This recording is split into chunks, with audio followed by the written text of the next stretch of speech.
He's like in the middle of a prayer and he says, "Stop!" The devil. This could be interesting. Yeah. Welcome to SinCast, presented by CinemaSins.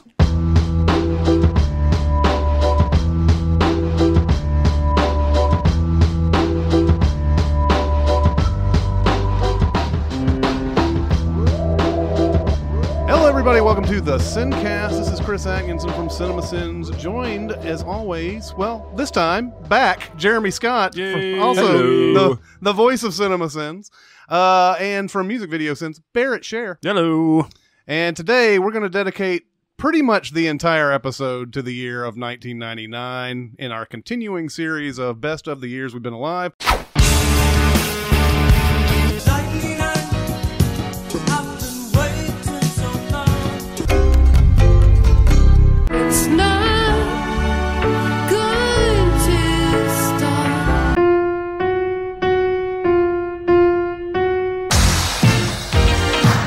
It feels good to be a gangster.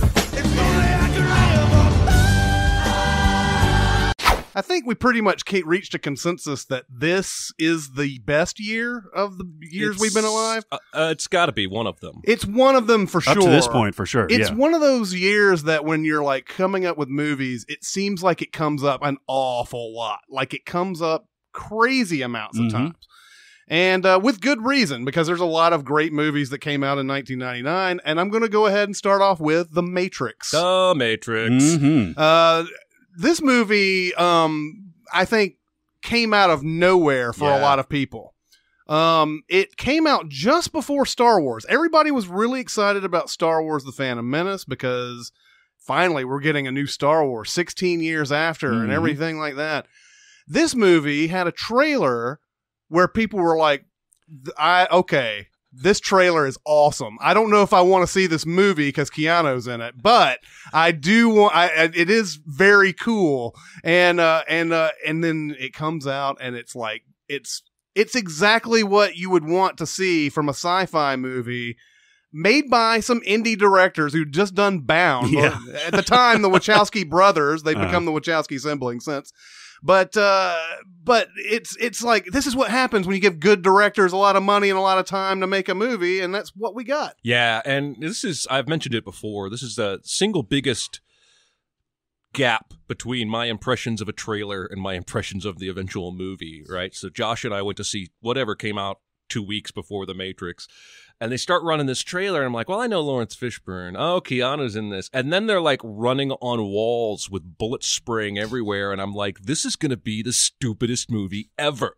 So I went in like to have fun making fun of it. I was expecting this to be bad. Of course, I didn't know from the trailer the central conceit of The Matrix, which is that they're living in a fake computer world where the rules can be broken.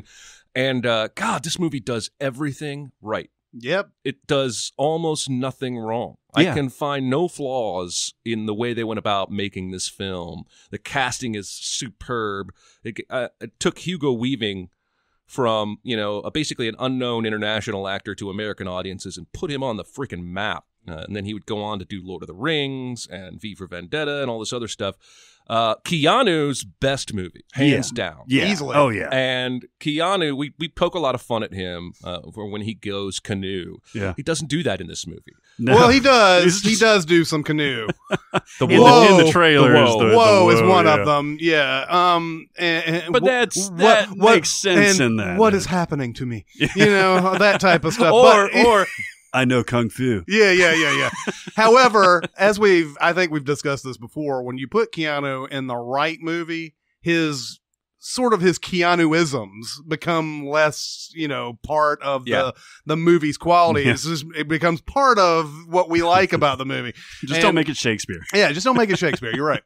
I think that, yes, the trailer for this did seem stupid, but it had the one money shot of him bending down and all the bullets passing him and everything. And I think that's what got everybody in the theater, because we had not seen that before. No, they invented that. They invented it, and for this movie, and like it was just one of those things where you see it in the trailer, you're like, okay. I do kind of want to see this because of that. I want to see them do that. And they did it a lot. They did it, it was amazing. Plus, one of the reasons this movie is so awesome is that they actually built sets from scratch. Which makes it awesome. Absolutely. Wink, wink. What's great about this movie is that they took the rules off when they're in the Matrix, but then they still ground it a little bit where there's ways out and ways in, and if you die here, they set up some rules, but then within those loose rules, they could just do whatever the hell they wanted to, and that was really cool to see. And it takes like kind of a blank slate like Keanu to start figuring it out as we do, and like what you can do and what you can't do, and you have to get to a landline and all that stuff. Yeah, absolutely. I'm on record. This is my favorite movie of all time. It's also one of Dr. Neil deGrasse Tyson's favorite movies of all time. Ooh, good company. I'm not going to change my favorite movie after he came out and said that. And of course, you've got Elon Musk today with SpaceX and Tesla, who has come out saying he believes it's very likely we're currently living in a simulation. And what's fascinating to me is that technology has gotten to the point where we can actually have conversations legitimately about what the Matrix showed us in 1999, which at the time was future tech, right? It was way far off. This movie never ceases to fascinate me because of the possibilities that it offers. I just love it. I love it. I love it. I'm telling you right now, that is my vote for best movie of 99. It's got so many, I love how it has so many like different explanations for things. Like deja vu, even though in the movie, deja vu is kind of not deja vu, but still to have a reason for it is amazing. And then, and that it sets off this amazing action scene and everything. Like, whoa, wait a minute. You saw a deja vu? Okay, that means they're changing something. Boom, let's get in the action. And there's just a lot of just thinking about your world in a different way. And I always, like, when things seem weird to me, like people are acting strangely or whatever, I feel like I'm in the Matrix. Yeah. It's an easy thing to sort of like refer back to because there's so many possibilities it brings up. So many sinister possibilities that it brings up. What's good about this movie is that it's not so effects dependent to where it ages too much. Right. Like it still feels fresh, just because of like the organic stuff. I'm just glad that didn't happen because other effects movies before this have aged poorly. Well, there's a lot of practical stuff going on in this movie, and they did a lot of work to like everything in Zion and these ships that look like they're 100 years old, the hovercrafts. But what really sells this movie is how much everybody just buys in to the premise. All the actors, right? Like, I've often thought about, what if every movie got every actor to buy in like this? Like fucking Morpheus, Lawrence Fishburne is just like, he's like, I am Morpheus. Yeah. I believe this is real. And that scene when he's testing Neo in the dojo and like the little guy comes running into the cafeteria, he's like, Morpheus is fighting Neo. And they all get up and run together. Like everybody sells that reality so hard that it just feels real. And you need that in order for the movie to pay off. Yeah. It's also one of the best final songs to an end credit scene of all time. Yes. Rage Against the Machine's Wake Up. Yes, and it's awesome. And another movie that had a terrific song at the end of the credits, or at the opening of the credits, Fight Club. Yeah. With the Pixies, Where's My Mind? Yeah. We're really about to get into why this year is so great, is because a movie like Fight Club might end up being like fifth or sixth choice. Yeah, absolutely. And Fight Club is amazing. Like you put it in almost any other year. I don't know. May still get a vote in this one. Who knows? I don't know where you're going, Barrett. I don't know where I'm going yet until we start talking about talking this out and like being really therapeutic about these movies. I was thinking the other day how much Fight Club and Sneakers have in common. Really? Which is to say not much, except that the villain or the main plan is to make everyone equal. Very much like The Incredibles and Syndrome, where we're going to strip away all these financial records with these explosions, and then everyone will be on a level playing field. That's what Ben Kingsley's trying to do in Sneakers, is basically take all the money from the rich people and distribute it amongst the poor. I love Fight Club. It doesn't impact me today the way it did in 1999, but in 1999 it felt like I was watching gospel. It felt like I was being awakened when I watched this movie, right? There was an angst that this tied into that we weren't aware of until the movie came along. Yeah, and people started making their own fight clubs because they took the message of the movie the opposite way of the way you take a movie like this. And Chuck Palahniuk, the writer, did tap into that so-called like bro white angst, I guess, and which was popular in music, with the nu metal and stuff like that too. But when it comes down to it, they were pipsqueaks. At the beginning, they were weenie guys. They weren't like these. They weren't macho in the first place. That was the whole point of it, you know. And no better representation of that is when they're on the bus and they're just like, they're talking amongst themselves or to himself, and then some guy comes by and just like, shoulders them and everything, just pushes them out of the way.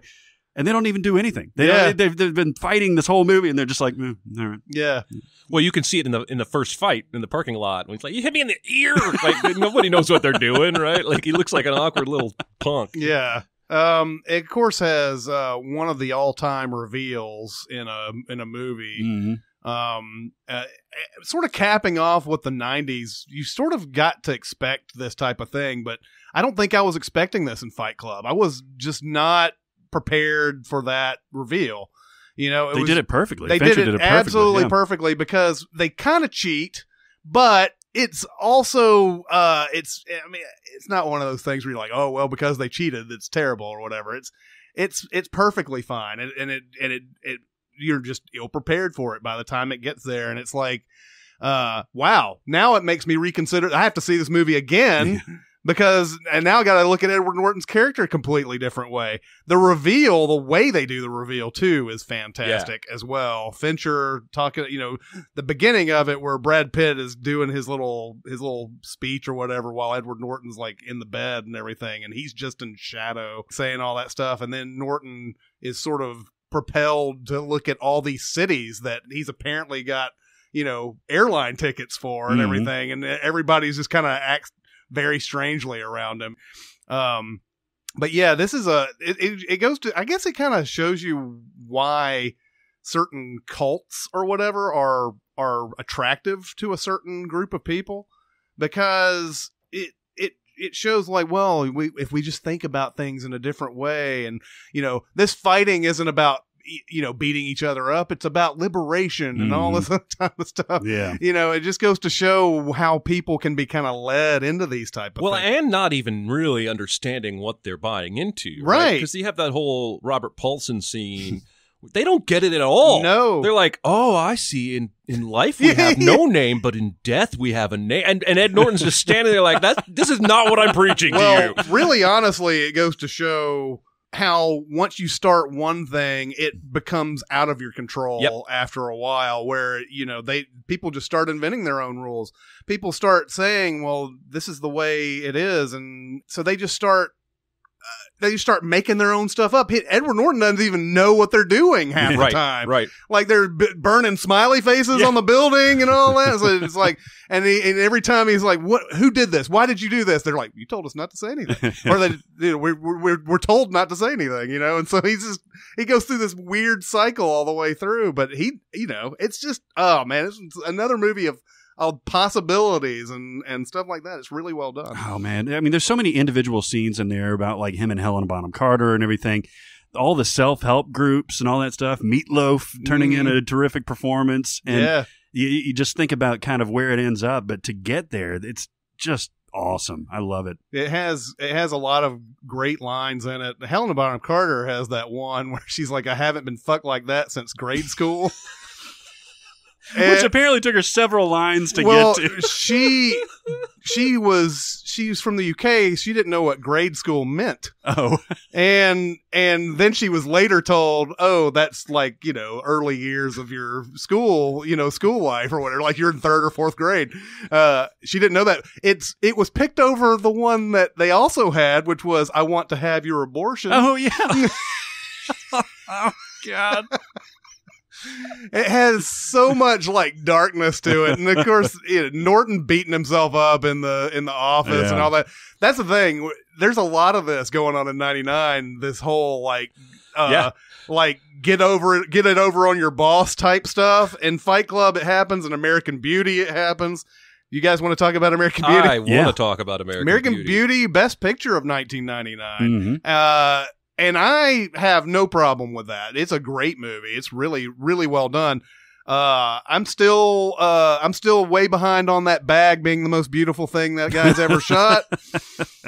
I guess you can see that if you really want to. If you're really high. Yeah. But other than that, especially considering, doesn't he later shoot his girlfriend naked in the window? Uh-huh. Yeah, well, the bag is no longer the most beautiful thing you shot at that point, right? Yeah, but he probably still thinks that bag is the most beautiful thing he shot, because even in that scene, his camera cuts just to her face. You're right, and it's like it's not about the nudity, man. It's about the bag. It's about the bag. He's a weird motherfucker. That character. He is. He's one of the weirdest in film, and of course, you can see why he would get that way when you start to slowly see his father. Yes, and the kind of life this kid must have grown up with.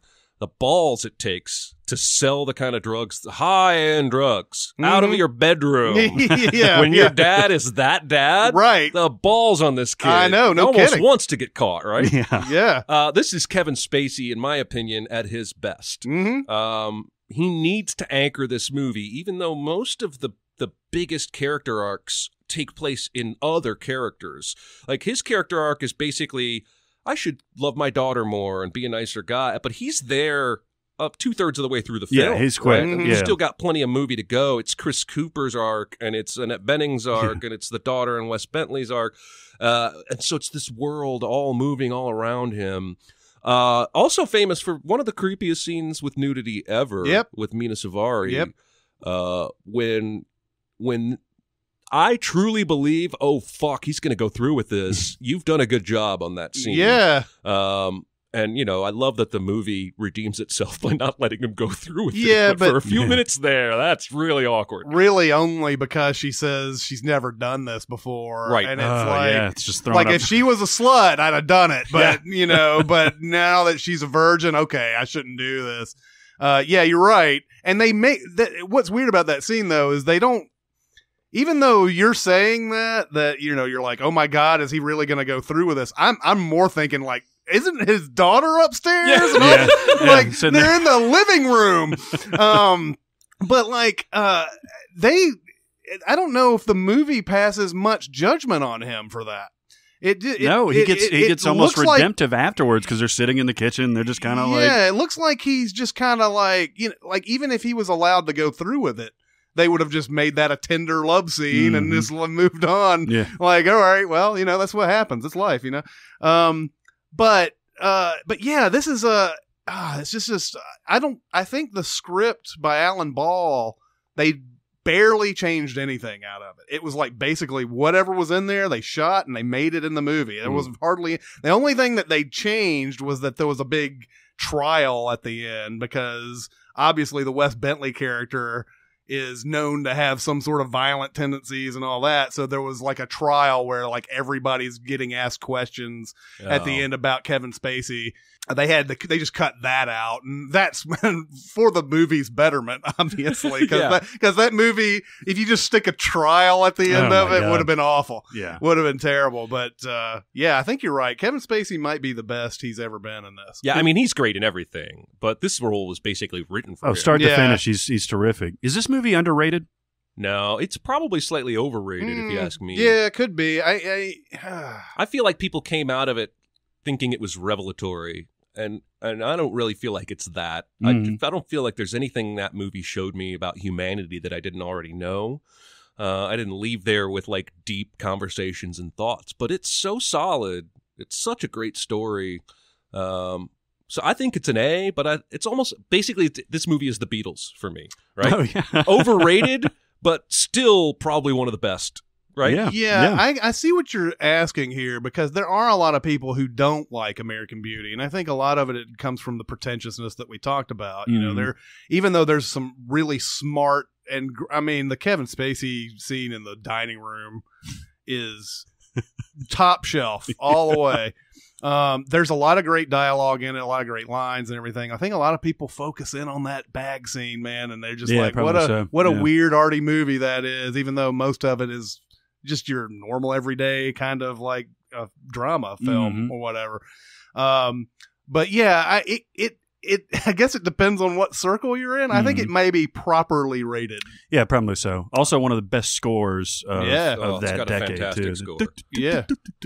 Which whoever did the score, I'm blanking on who it was, but also did the 6 Feet Under score. It was Thomas Newman. Thomas Newman. Yeah. So percussive and everything is awesome. Yeah. Okay. We talked about Mina Suvari in American Beauty. Let's talk about her in American Pie, which also came out in 1999, and it sort of got that R-rated, raunchy, Porky's type comedy back into the fray for good or ill and everything. It has a huge cast. I don't know if anybody from this really got big after this. Like Tara Reid, like Thomas Ian Nicholas was never. I mean, he has Rookie of the Year and he has this. That's I guess it was what's his name, Stifler. He's the biggest star to come out of this movie. Yeah, right? Sean William Scott. He's had the biggest career since. I mean, Jason Biggs had a little bit of a rise. I guess Jason Biggs probably ended up having the biggest one, except for Jennifer Coolidge, maybe. Yeah, and Jennifer Coolidge. She was already. She was in It's like saying Eugene Levy was the biggest star to come out of that movie. Yeah, I mean, there's a lot of people in this that you felt like, and Chris Klein was in 2 big movies. Yeah, this year too. yeah. But like, it nobody really broke out. But this was a good movie. Oh, yeah. I mean, it was. I don't know. What do we think about the pastry fucking scene here? It's funny that in this era, in '99, this is what passed for that R-rated gross out humor, because it's pretty tame when you watch it next to something like The Hangover or you know what I mean? But this is a pretty harmless movie. I have a hard time saying negative stuff about at least the first one. Well, and it even though it's one of those, like, I'm a virgin, I have to have sex before I go to college movies, it is kind of conservative about the way it looks about, sex and stuff like that, because it's more about, well, I really should care about the person before, it doesn't get into that where it's like, really Stifler's the only one who really just like, I don't care one way or the other. But the main other ones. Well, here's a movie that either coined or popularized the phrase MILF. Yeah. Yeah. For better or worse. Right. Which is now ubiquitous. It's probably in the goddamn dictionary. Yeah. Yeah. But I had never heard it before this movie. And is that John Cho? Yeah, that's John Cho. It's John Cho. John Cho. What a career you've had, buddy. But yeah, your main guys, Eddie K. Thomas and Jason Biggs and Chris Klein, are all like going through their like things, and like, in the end, it's like, okay, yeah, we got to find a sweet girl to settle down with, and we'll have sex with them too. But whatever. Which is funny because one of them ends up being Allison Hannigan, being the most perverted character in the entire movie. Well, yeah, it's one of the best. That's one of the best. That's a great reveal too. Yeah, exactly. But we don't need to go super like a lot on American Pie. What's our next ones, guys? Well, let's just go right to the other Chris Klein. We've talked about Election before. Yes. Our love for Election should be well known. But I also realized this was a pretty good year for Reese Witherspoon, because she did this in Cruel Intentions. Yeah. Oh, yeah. But I love Election. I just watched it again like a week ago. I don't know when this movie will lose its luster for me. Like, it holds up 100%. I'm still laughing all the way through, even when I know what's coming. It's so freaking quirky. I could watch Alexander Payne movies all day. That's what I was going to say. Really, any of his movies, Sideways, or Descendants, or things like that, if you enter into them, like, you have no problem watching it all the way through. Yep. He's just Election is fantastic. I don't know if we need to talk about it a ton. No, we don't. We've gone into it in a huge amount of detail, but I think what you're talking about there, about how is it ever going to lose its luster? There's nothing particularly 90s or any era specific thing in that movie, and I'm pretty sure, and I've listened to the Alexander Payne commentary on this movie, listening to him talk about this movie and everything, it probably was intentional, that he did. There's some things that he talks about that was like, whoa, I never thought about that before, and everything. But yeah, it's just there's nothing in there. There's not like that 90s soundtrack and like, all that. And it's a high school movie without all of that, what we saw in high school movies back then. I just realized something. 99 was the year of the word pussy.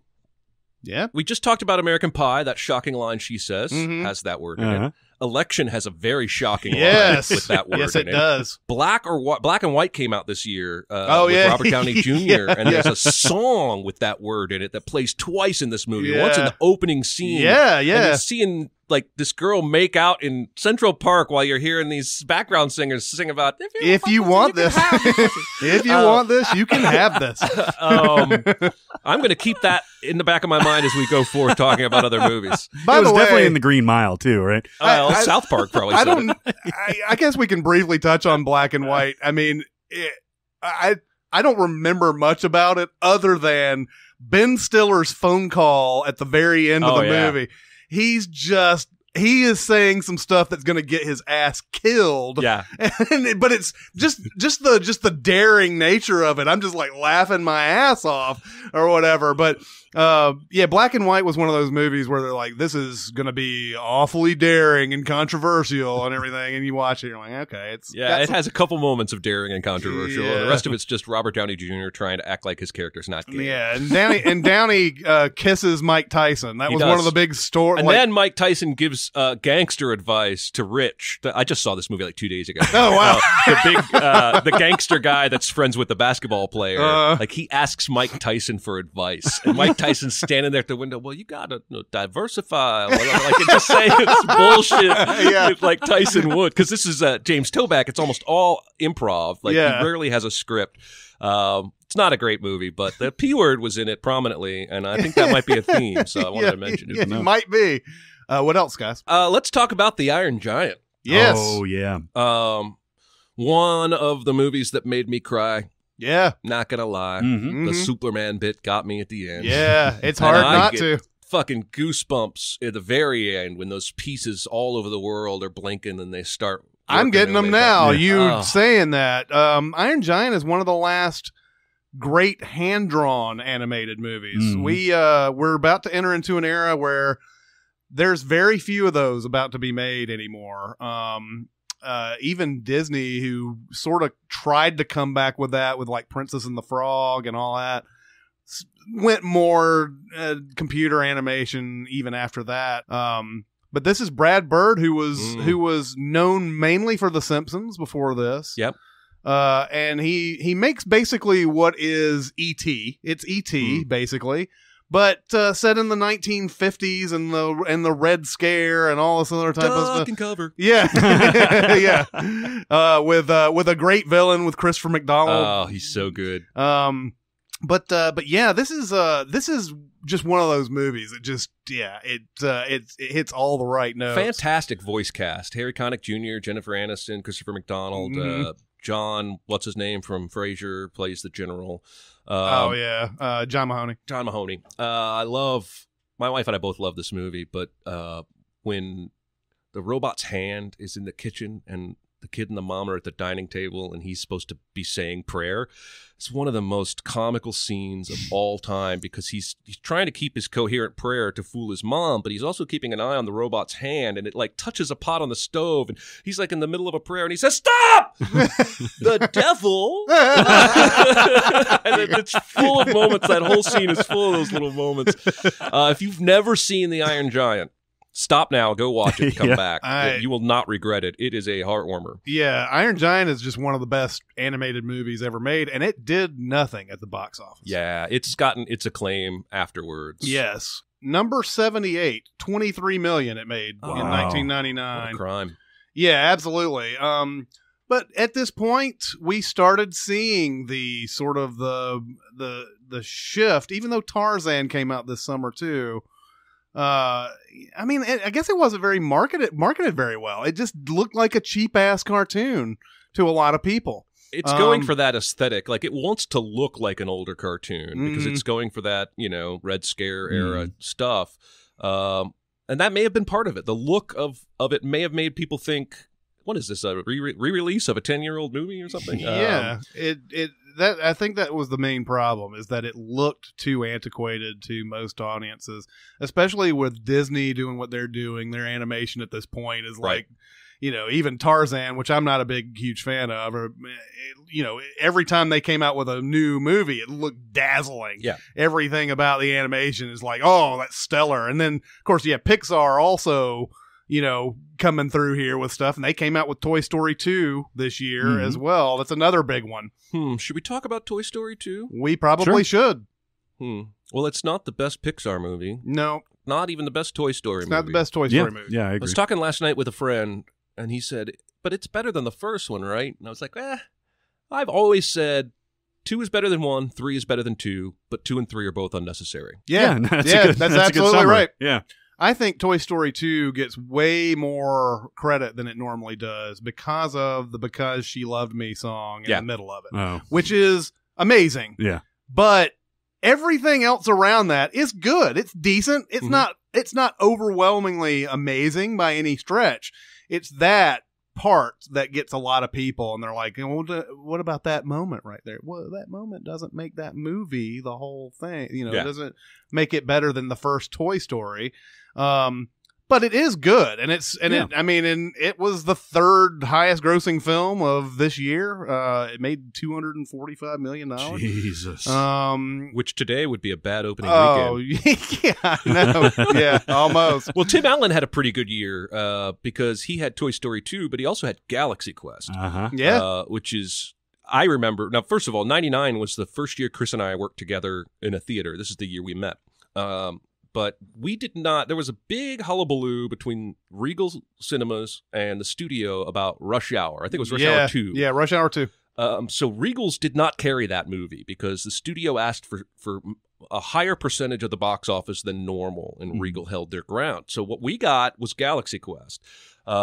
That's all we really had that was newish around that same time. Well, actually, no. This we didn't get Galaxy Quest either. It was the same issue. It was the same issue. I'm talking out of my ass. We did get the sneak preview of Galaxy Quest. That's right. And then when it actually came out, we had to go to Carmike. Yeah, we had to go to Carmike. Well, and that was a year full of that. I mean, Rush Hour 2 was like that.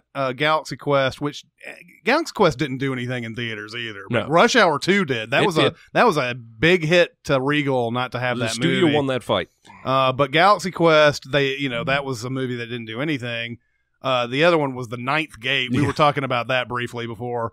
But Galaxy Quest, a fantastic Star Trek spoof type of movie that it respects Star Trek.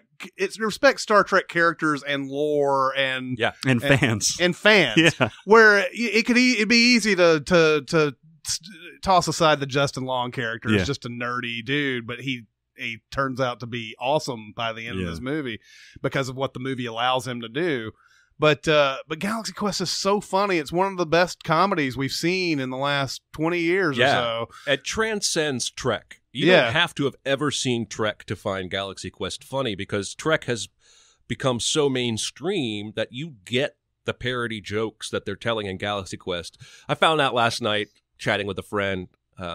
I sent him a list of 20 movies from 1999. I said, look how hard my day is going to be tomorrow. And he said, I've never seen Galaxy Quest. And I was like, you rat bastard. You get on Netflix right now and watch it, and I'm going to do the same. So I watched Galaxy Quest last night while my friend was watching it and chatting with. Of course, he loved it. This movie is so funny. Yeah. I can't even settle on one line I want to quote right now. Yeah. Right? Like, I love the part, everything on the planet when they go for the spare beryllium sphere. Like, could they be the Minus? Well, yeah, they're like 4 years old. But when they're trying to come up with a signal and the pilot guy's like, I'll do this with my hands. Caw-caw! Caw-caw! And Tim Allen's like, what are you, an infant? We have these radios. Oh, my God. And then later on, of course, instead of using the radio, they came running down the hill going, caw-caw! Caw-caw! I'm so glad they found a way to get Alan Rickman in this movie. Oh, God. He sells it. Yeah, he sells it, and they made a character befitting of an Alan Rickman because Alan Rickman wouldn't be in a movie like this. Right. But that's his character, is that he wouldn't be in a Star Trek type of show either.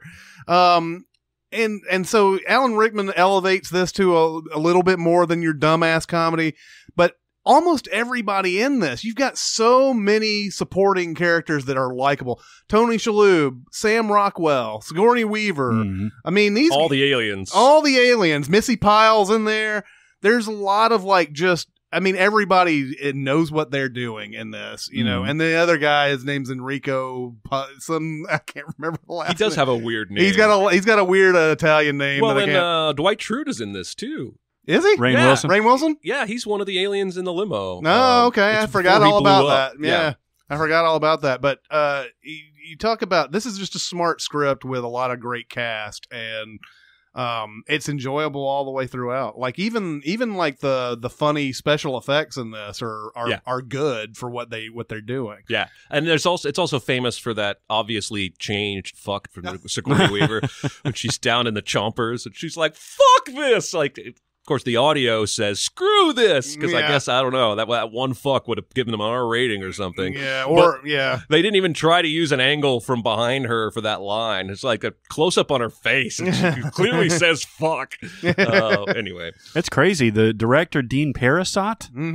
His other credits are Dean Paraso or Red 2, Fun with Tick and Jane, and Home Fries. Yeah, like, what an interesting career. Really caught lightning in a bottle there. Well, they're going to make a television series based on this movie. I think it's Amazon Studios is going to do it. And from what I remember reading, they got some of the original behind-the-scenes people involved with this show. And if they do that, I'm on board because there's material there. You could go for a couple of seasons minimum, aping Star Trek in its various incarnations. Well, and just all the background stuff. I mean, you're talking about like going to conventions and stuff like that, which back in 1999, I don't think was like a big news thing like it is now. San Diego Comic-Con and just Trek conventions and stuff like that. Regular cons were not. Yeah, I guess Trek conventions were pretty big back then. Because they even had that SNL skit in the 80s with Shatner where he's like, "Get out of your mother's basement," or whatever. So I think the Trek conventions have been a thing for a while, but you're right. This was before Comic-Con, WizardCon, DragonCon was like mainstream. Yeah. But just, you can have a whole bunch of stuff just on behind the scenes with stuff like this,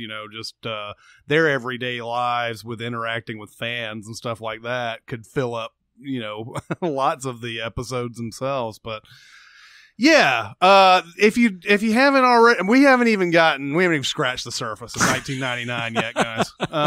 But already we're telling you to watch like 3 or 4 of these movies if you haven't seen it. I mean, really all the ones we've talked about, except for like the couple of sides.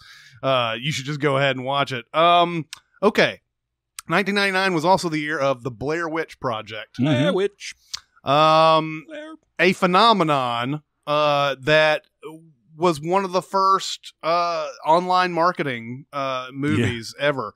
I remember there was a tape that was going around like The Ring. I got it from Russell. Yeah. Before the movie ever came out. Same here. I got a tape and it was like a director's cut because it was longer than what came out in the theater or whatever.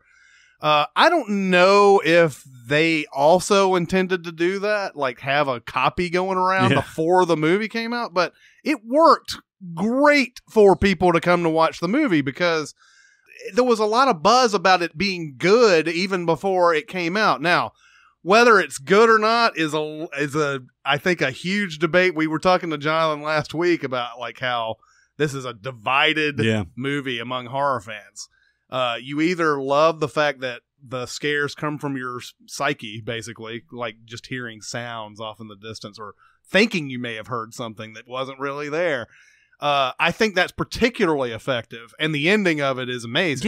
Yes, that's it. This is how you do, for me, and I realize that some people love gore and some people like, more cerebral stuff. This was absolutely terrifying to me. I think I watched it with you the first time that I watched it. It was terrifying to me, like all the way through. Well, and it was all just my imagination, and I love that stuff. That's what I would love to see more of. Yeah. This is a movie that I think would have played a lot better if it had never opened in theaters, right? Because I got this tape from Russell. I'll go to my grave thinking this was part of their marketing plan. It had what looked like a homemade cover on this black clamshell VHS case. We had like 8 people over to watch this thing. And every single one of them, except for like 2 of us, thought it was real. Now, when you go buy a ticket in a theater and you go buy a popcorn and you go sit down, you will never be fooled into thinking what you're watching is actual documentary footage. Right. Because they would not release documentary footage like this. So you know you're in a movie and you begin to question. But when you're in a house and somebody gave you, hey, there's this underground tape that's been circling around, and you watch it, I mean, I'm not sexist, but every single one of the girls that was in our group of 8 was crying and screaming at the end. They thought it was real. Yeah. And that's the way this movie plays. And I suspected it wasn't, but I had just enough doubt that first viewing to be terrified by that ending. Well, I was talking about the online marketing. They had a website that you would go to, and it was laid out like it was a real crime type thing. Like they would show, like, here are some photographs from the scene, and you'd see just a plain old photograph of a car sitting next to some woods, and then they had stuff like their timelines. This is what they did before they got out into the woods and everything. So that's where your like part of your doubt would go into is when because back then the website, you were used to stuff just kind of telling you the truth a little bit. This is way before the Lost Oceanic website, webgame. They almost kind of invented this. Yeah. Now, this wasn't the first of the found footage. It was the first to really hit big. The one that I know came out before this was called The Last Broadcast. There's another one apparently that I heard about recently that somebody brought up. But The Last Broadcast, I believe, came out the previous year. And I don't know if anybody's ever seen in this room has seen The Last Broadcast. It's about a guy who is trying to solve the murders of the Jersey Devil, and it's kind of got that same kind of thing. He's going out into the woods. He's got his camera and everything, and it's about these two guys who were on a public access television show who were friends and everything, and then their ratings dipped, I guess, on a public access and they wanted to do something really big, so their big thing was to go out and try to find the Jersey Devil. And during the Jersey Devil thing, that's when they are killed. But there's this guy who's investigating it and everything, and it has, it's one of those movies it's worth checking out if you're a big horror fan and everything. It does have a satisfying ending and everything. But I remember that after Blair Witch, I remember Last Broadcast before, because people were saying this wasn't the actual first one, but it was the first one to do the website and the marketing the way it did. And it hit huge. I do know we already talked about this in the movie theater stories. People vomiting because of the motion and everything. Tom Petty came to see that movie at Hollywood 27. He did. Yeah, Tom Petty. That was he used our bathroom, didn't he? Yeah. And I remember people coming out going, I remember this one guy coming up to me and he's like, man, this just isn't entertainment, man. This just isn't entertainment. And he's like, well, just go to customer service and get a refund, man. You've only seen 20 minutes, so you're good. Another big scare movie with a whammy ending this year is M. Night, arguably at the top of his game. M. Night's career has basically just been like downhill skiing, hasn't it? Like he started out at the top, made a couple great movies, and has just slowly gone down ever since. The Sixth Sense, huge movie. Mm-hmm. Chris and I both famously spoiled before we saw it. Yes. He had the entire thing spoiled. Yep. I think it was a Friday or Saturday night. I wasn't working, came in to see the movie. Concession manager, see if you can guess the twist. And of course, by 45 minutes in, my brain is looking for any possible, and I'm already called what's going on. Still doesn't take away from the movie. I still walked out of that going, God damn, that was awesome. It's still a great movie. It's one of the first movies that I've ever felt compelled to watch again because I knew right away it would be a different experience to be able to see how carefully, and he does it so carefully. You want to talk about Fight Club setting it up. Their twist ending. M. Night sets it up perfectly. If no one had said, see if you can guess the twist ending, I would have been looking for something with the kid, Haley Joel Osment. Mm-hmm. I would have been looking with something with the mom. I would not have thought, I wonder if that psychiatrist is dead. Yeah. Fantastic movie. I don't know if I can say much negative about it at all. No, it's a movie that even though there's a huge whammy ending to it, it doesn't feel like the movie was made for that ending. Right. And there's a difference, I feel like. I see a lot of movies that where you're watching it and it's boring as hell all the way through it just so that they can do a whammy ending. And M. Night is guilty of that himself because he did The Village, which did that thing where it's like, well, I'm known for the surprise ending now, so let's make a whole movie surrounded by that. If The Sixth Sense didn't have a surprise ending, it would still be good. I agree. And that's why I think that's why it's a great movie, is because even if Bruce Willis is alive, if he found a way to like reconcile with his wife by the end of it, you would be like, oh, okay, that's a good solid movie. Yeah, and you still have the whole pathology with the kid and everything that's going on. Yeah, and so yeah, you have all that, and then it just it hits you with a left hook. Because it's just and it's an ending that I've seen maybe 20 or 30 times now. And it just goes to show, even if the surprise has been ruined for you, or you know it, or whatever, you can still watch this movie over and over. But every time I see that ending, another goosebump kind of thing, where it's just the way he's done it and everything is all top notch. Yeah, I actually got to see it non-spoiled. I was a virgin, and I had no clue, and there was an audible gasp on our row and everything, and it was great. And I'm like you, like I think I went back and watched it like the next week.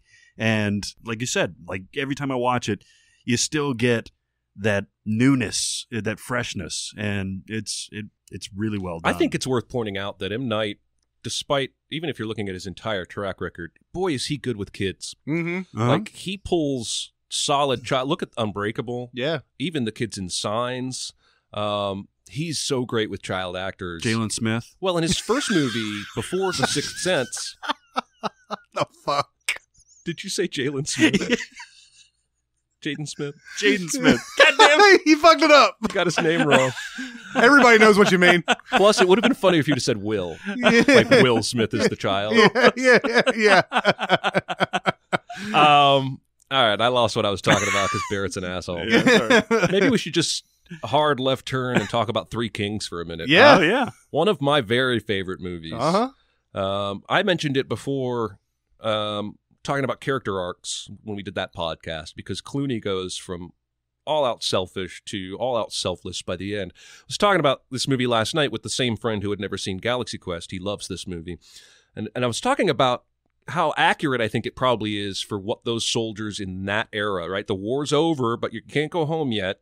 They were probably bored. They were probably bitter and pissed off. And you don't really hate them for going after that gold in the beginning, right? Yeah. They're not painted as villains for that. It's selfish, but you can kind of understand it. Because it's more like, fuck Saddam Hussein. Exactly. You know, that type of thing. And so then they stumble into this situation where they either have to ignore what's happening or try and help some people save their lives. I love this movie. By the end of it, it's so powerful, and it starts out almost could be a comedy.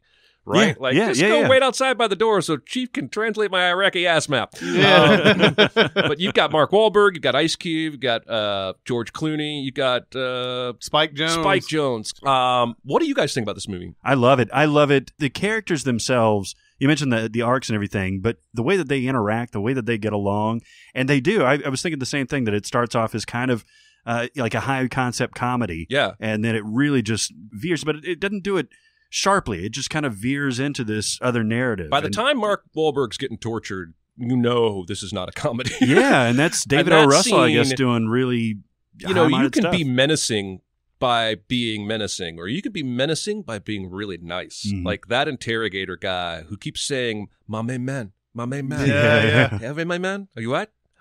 He's so nice, but everything he's doing is so mean. God, I love this. I want to watch this movie right now. There is plenty of comedy in this, though. I mean, it does have a lot of great scenes in it. Like when Spike Jones is thinking about the stuff that he did back at, when they ask him what he does back in the States and everything. He's like, I actually didn't really do much, sir, or whatever.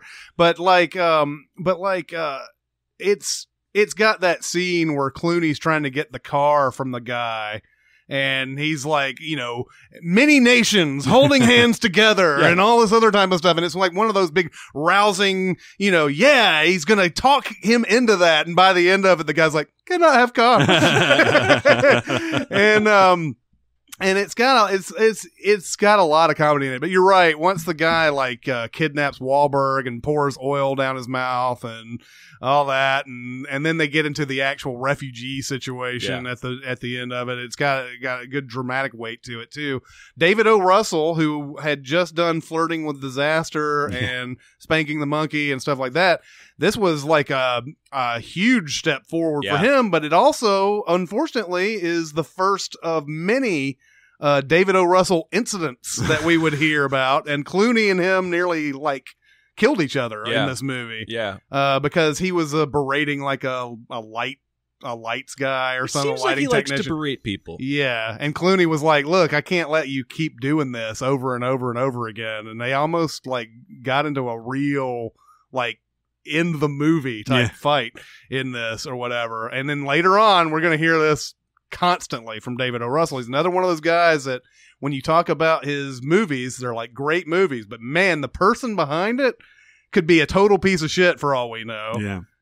But we don't really know. But I know that happens a lot with him. I have never been on set. Yeah. But there are stories from at least 4 movies. Yes. With multiple citations. And even Jennifer Lawrence has basically admitted he's an asshole, but she just likes working with him, and that's his process. Well, you have that tape with Lily Tomlin, yeah, too, right? Well, yeah, there's actual video footage of him doing it. Yeah. And I Heart Huckabees. All right, what else? 99. Well, you said we talked about Spike Jonze, so we're going to have to do Being John Malkovich here. What a good year he had. Yeah, yeah. He directs a movie that Charlie Kaufman writes. So Charlie Kaufman was probably only really known, if at all, for that Get a Life TV show. Yeah, Chris Elliott.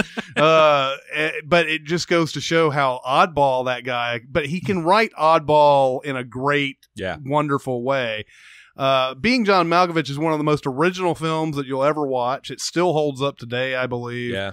But yeah, this is great stuff from John Cusack and Catherine Keener and Cameron Diaz. Cameron Diaz, who looks like they just threw a rat's nest on her. How do you make Cameron Diaz look homely? Everyone in this movie looks awful. Yeah. Cusack, Keener, they all are like, even Malkovich looks rough at times. I'm just like, I feel like there was an edict when they set out. Spike Jonze says, no one is going to be attractive in this movie. Yeah, no one. Yeah. That they have. I mean, there's so many things. Like the elevator goes to that, what is it, the 7.5 floor or something like that. And then like, they have to stop the elevator, and like this is just normal. Bend over when they're walking through the hallway. Yeah, and it just happens. This office just happens to be a portal into John Malkovich's mind.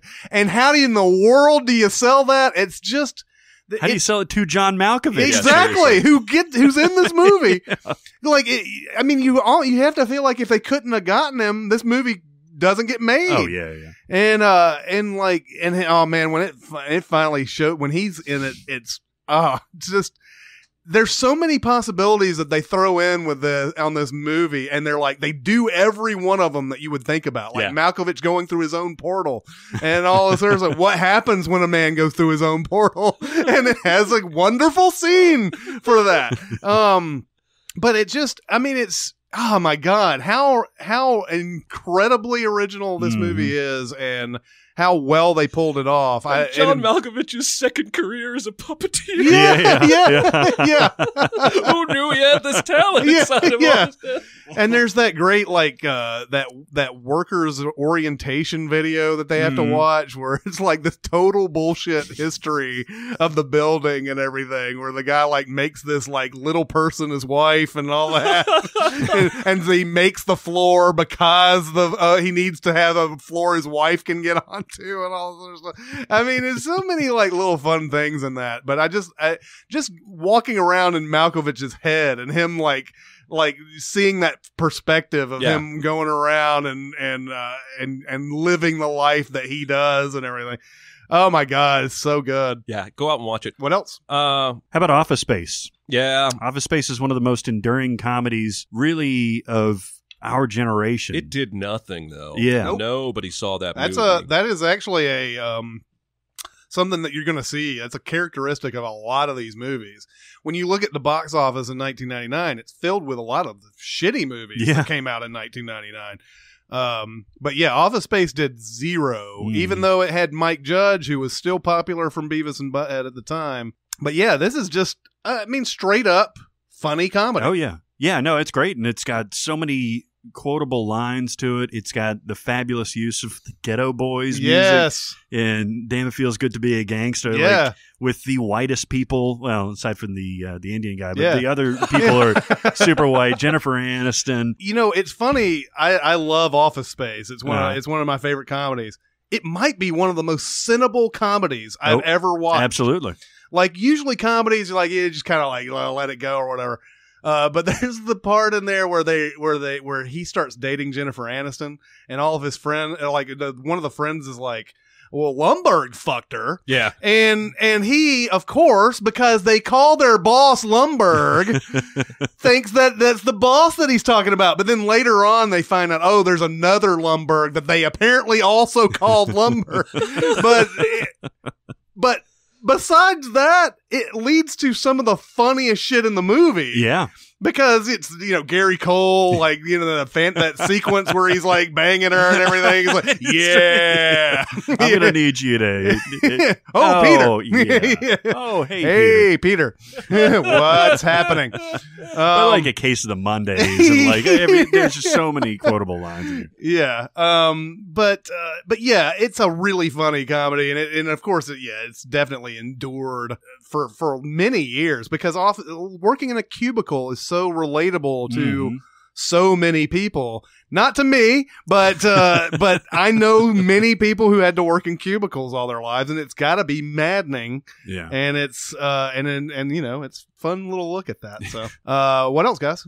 One of my favorite movies of all time is Eyes Wide Shut. Yes. Oh. And we've talked about this a lot, but a lot of people hated this movie when it first came out, and you read more about it, and there was like a real persistent hate, and it wasn't just because it wasn't what they expected about having this kind of like art porn film with Nicole Kidman and Tom Cruise. It's that it just wasn't what anybody expected. Yeah. And man, it just keeps getting better and better and better every time I watch it, and which is what happens with a lot of Kubrick movies. I read a thing about Eyes Wide Shut recently that I think was written around the year that it came out. It came out in 99.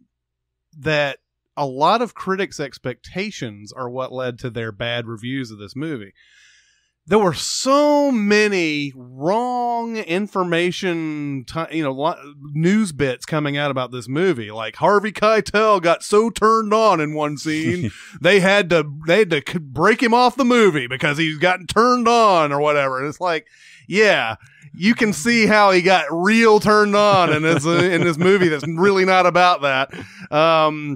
But mainly, I think there was a lot of people who couldn't finish the movie because it took forever to make it, because Kubrick was like, he was taking take. It was, the take count on this is, it's one of the highest of all time that people, and it's probably wrong. People probably are remembering it wrong, but it's still more than usual. And, but yeah, it's one of the most unusual movies that you'll see. It's beautiful in many ways. Gorgeous. Yeah. And it, if you can go in there without thinking it's going to be porn, then I think you can enjoy the movie for what it is. Yeah, and we've talked about it a bunch, but I just wanted to put it out there as just being really a strong contender. Strangely enough, I was reading today that Tom Cruise was on the set of Eyes Wide Shut when he got the script for Magnolia, and met P.T. Anderson. They came out and everything, and we're going through it, and he was reluctant to do this character at the beginning, right? Yeah, wouldn't you be? Yeah. The shit Tom Cruise says in this movie. Oh my God. If I was that actor, that would haunt me forever, even though I know I'm playing a character. He's awful. He had to go there, though, and God bless him. I mean, he went all the way there. Yeah, he did. This is, and he studied pickup artists and stuff like that at the time, and made this character out of it. And this is Tom Cruise's best performance of all time in Magnolia for me. I mean, it's got to be up there. It takes him through so many different things. He's an absolute one of the worst human beings, but then his break as he's talking to the reporter and then has to go and see his dad and everything finally breaks his character down into a whole bunch of other different parts. And really, this is just one of the biggest, amazing casts ever assembled, too.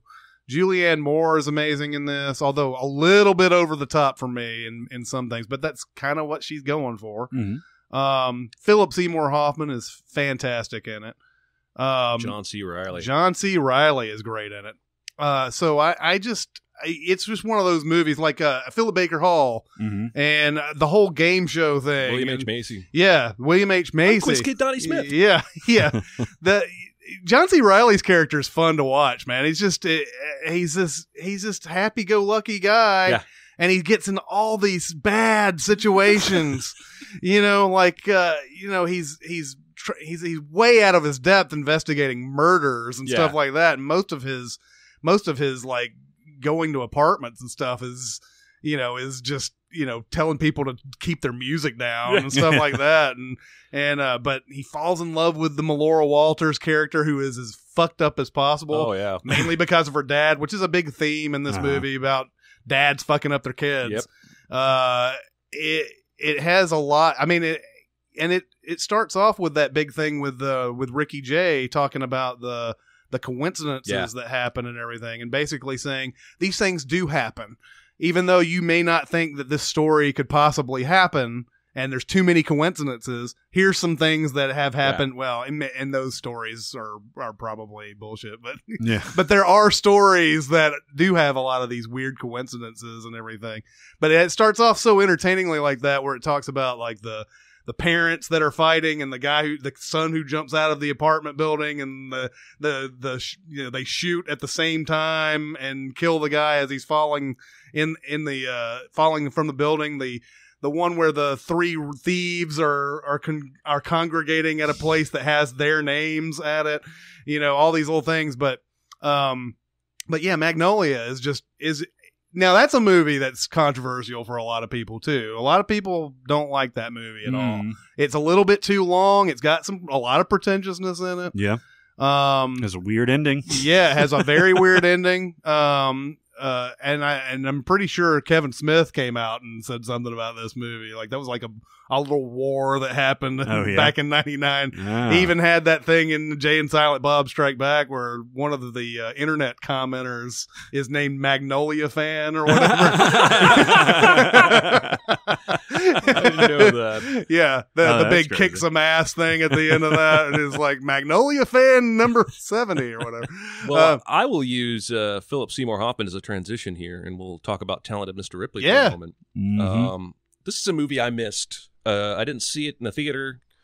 I knew it was Oscar nominated out the ass, and then sometime in the home video era, I caught it, and boy, was I regretting not having watched it sooner. Yeah, this is one of those movies that, much like Alexander Payne's stuff, although the tone is completely different, if I flip past this movie, I can get sucked into it in about 5 seconds. Yeah. There are so many strong performances here. I don't think Damon gets nearly enough credit for how nuanced he is in this movie. Oh, it's great. Jude Law is outstanding. But Philip Seymour Hoffman, who has the fewest scenes of the three of them, really steals the show for me. He's the only guy that's on to Thomas Ripley and knows what's going on. Yeah. He will pay for it eventually. But, of course, we've used the dame. Yeah, yeah, many times. But I love this movie. I don't know how you guys feel about it, but it's like watching a criminal mastermind come to life. I couldn't have had a better experience because I watched this. It opened on a Christmas Day, I believe.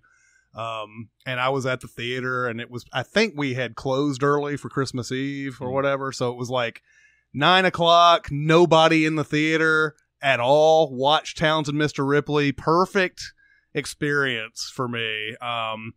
Yeah, it's crazy how you root for this guy and then are suddenly thrust into not rooting for this guy. Yeah. You want him to get caught, actually. Maybe I'm missing something there, but it feels like he's broken your trust over the course of this movie. Yeah, you definitely fall out of love with him. You're fine with him being somebody else. Yeah. But you're not fine with him starting to kill people. Yeah. Well, it all breaks right there on the boat with Jude Law, right? Because up until then, he's got moments of creepiness and awkwardness and weirdness, but it's not a crime movie at that point. And it just turns on a dime like that. And of course, once he has killed him, he has no choice but to do most of what follows. And what I love is I feel like much in the way Bourne plays out, where you feel like he's doing it automatically. Like when he takes that gun in the beginning of The Firstborn and breaks it apart in front of the cops. I feel like this innate criminal mastermind was in Thomas Ripley, but he had to kill somebody for it to come out. And everything that happens is out of his control, but he reacts in the perfect way all along the way. And I hate the ending. I love it, but I hate it because he's finally, okay, I'm going to be gay. I'm going to be with this guy. I'm finally going to be happy. Oh, there's Meredith. Shit. Yeah. And he decides to kill the guy he loves instead of killing Meredith for reasons that I think sort of make sense in terms of covering his own tracks and whatnot. But he's just so adept at dealing with whatever comes at him. And of course, there's several books about this character. I think Malkovich played the character Ripley's Game or something like that. Yeah, I think so. I think you're right. So I have to believe this fictional character has an entire life of killing people and getting away with it. But I love this movie. Yeah, I do too. It's just and it in another year it probably is one of the best of that year. Yeah. It's one of those type of movies. And you're right. Damon doesn't get very much credit for this. Yeah. He didn't get nominated for this, even though Jude Law did. Yeah. And Jude Law has deserved a nomination for this, but I feel like Damon is still on this kind of like that whatever that downhill is after you have that big, huge like Good Will Hunting and Saving Private Ryan and all that. We're still not quite sure he's a great actor yet because we've seen, this and we think this is kind of I don't know, maybe it's too showy of a role or something like, I don't know. I mean, because he was playing a kid from like his hometown in Good Will Hunting, and then Saving Private Ryan didn't have a whole lot to chew on. Yeah. And this was, in my mind, kind of his follow-up to Good Will Hunting. And I thought the characters really could not be more different. I mean, he was. Like you were saying, the awkwardness in this character and just kind of the weird squirminess he has, particularly at the beginning, is really, really cool to me. When Jude Law catches him singing and trying on his clothes, it's like that's the real Thomas Ripley for just a flash, right? Because so much of what he does in this movie is a mask or an act or what have you. But I can't help but squirm when I see that scene because I've done awkward, stupid shit when I think I'm by myself, but not quite like you can tell right there and then he kind of wants to be this guy. Yeah. Anyway, we probably talked about it too much. What else? Well, you mentioned Kevin Smith with controversial comments about Magnolia, but he had a controversial movie. Yes, too. he did. Dogma came out in 99, and probably it's tipped way in the favor of people not liking it. I think this is an underseen and underrated movie overall. Man, this is one of my least favorite of his. Yeah, I know. Yeah, I even back then, I watched this and I like Kevin Smith a lot. This movie, I think it was way out of his depth to make this one. Yeah. Well, the religion stuff is poorly done. Yeah. I know that's the whole basis for this, but the characterizations and all that stuff and, the story itself, overall, like, it works for me. I think Ben Affleck and Matt Damon did a great job as They might be the best parts of this movie. Oh, yeah, absolutely. I mean, their whole, like, shtick of, like, going through and he's the angel of vengeance or something like that and just kills everyone. Well, and they somehow got Alan Rickman in this movie, too. Alan Rickman was really trying to branch out in this year, man. Yeah. He's in this, and it's sort of and they still trying to shoehorn all this Jay and Silent Bob, continuing story into this, and this is more of their vehicle than normal and everything, but a huge cast in this, and there are funny moments in it. But man, every time I have tried to pop this in several times, and it's just, there's if he had shot like 25% lower on the high mind and on the concept, I think it would have been really well received. But I think he really just kind of swung for the fences, and not all of it works. But I still think it's a good movie. It's not a great movie at all, but I think it's a good movie. And it's definitely got its fans. Also coming out in 99, let's talk about some big ones. Austin Powers, The Spy Who Shagged Me. Yep.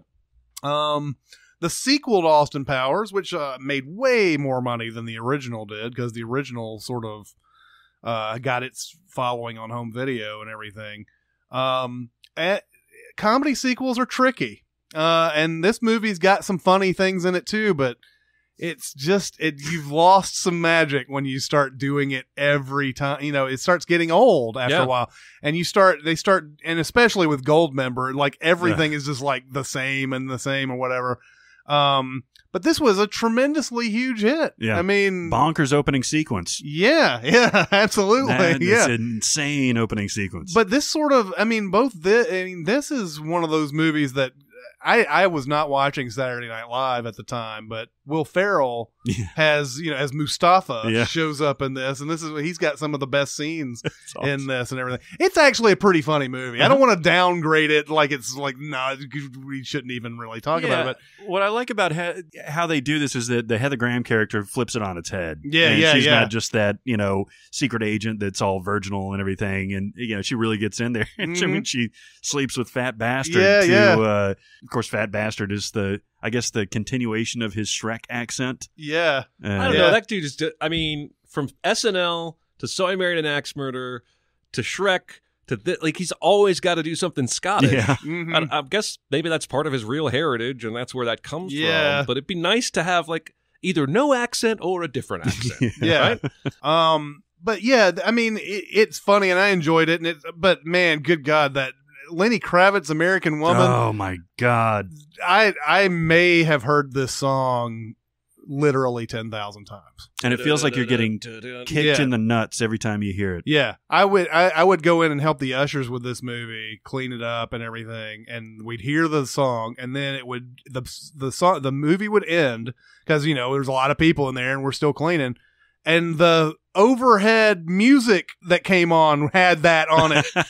And it was like, here we are, we're listening to it again. And then I'd hear it on the radio and then on music videos. It was everywhere. Yeah. Also, what else? Green Mile? Yeah, Green Mile. Green Mile is has a special frustrating place in my heart because the time that Green Mile came out, of course, we'd already had Shawshank, so there's a lot of expectations for this because it's Stephen King again and prison and Frank Darabont. Period piece, Darabont. At this time in my life, I was sort of having this fling with a girl. Neither one of us were attached, but we'd get together every now and then and make out. So she came by the theater because I was going to get off at 6, and to fill time from 5 to 6, she went into Green Mile. And so I'm like, all right, I'm going to get to make out in an hour. 6 o'clock rolls around. I go into Green Mile. She's gotten into the movie. And now we have to stay until the movie's over. And it's like 3 fucking hours long. Yeah. And I didn't get any that night. And I was very frustrated by that. It's not a very stimulating movie. No, it's not going to get you in the mood, but I didn't expect her to get into the film and I have to see how this ends now. Yeah, it's making out in this is like Schindler's List almost. I was not planning to make out in the movie. She was just sitting there until I got off my you just wanted her, and then we were going to go to my house. Like, hey, we're done with the now that I'm off at 6, you get out of the movie. And, but only she wanted to stay and watch to the end. She could have gone to see Austin Powers or something like that. I should have sent her into Muppets from Space. That's like a 72-minute movie. Green Mile is definitely an emotional experience, though. It's I think I told this before during our movie theater thing. Like, they were talking about how it was me and like a couple other projectionists were watching Prince in different auditoriums, and during the big ending with Michael Clark Duncan and everything, where the big sad cry ending and everything, his print, because we had so much static at Hollywood 27, his print fell off the platter while it was running. So it was during that scene. Oh, no. And he came in while I was watching my print, and he had tears in his eyes. And he was just like, could you, I can watch the rest of the movie in here with you? Mine threw off the platter. I'll clean it off. I'll clean it up later. Okay. I'm like, yeah, sure. No problem. Oh my God. And, it's, prison movies, they're hard to do. And Darabont somehow took 2 Stephen King novellas or whatever. Yeah, Green Mile was was published in each chapter or something was like, I think that's how it was. I think you're right. It wasn't one big book until later. Right. But yeah, it's one of those movies, it's the guy didn't do it, but it has oh my gosh, it hits you right in the chest by the end of it when everybody has figured that out and everything.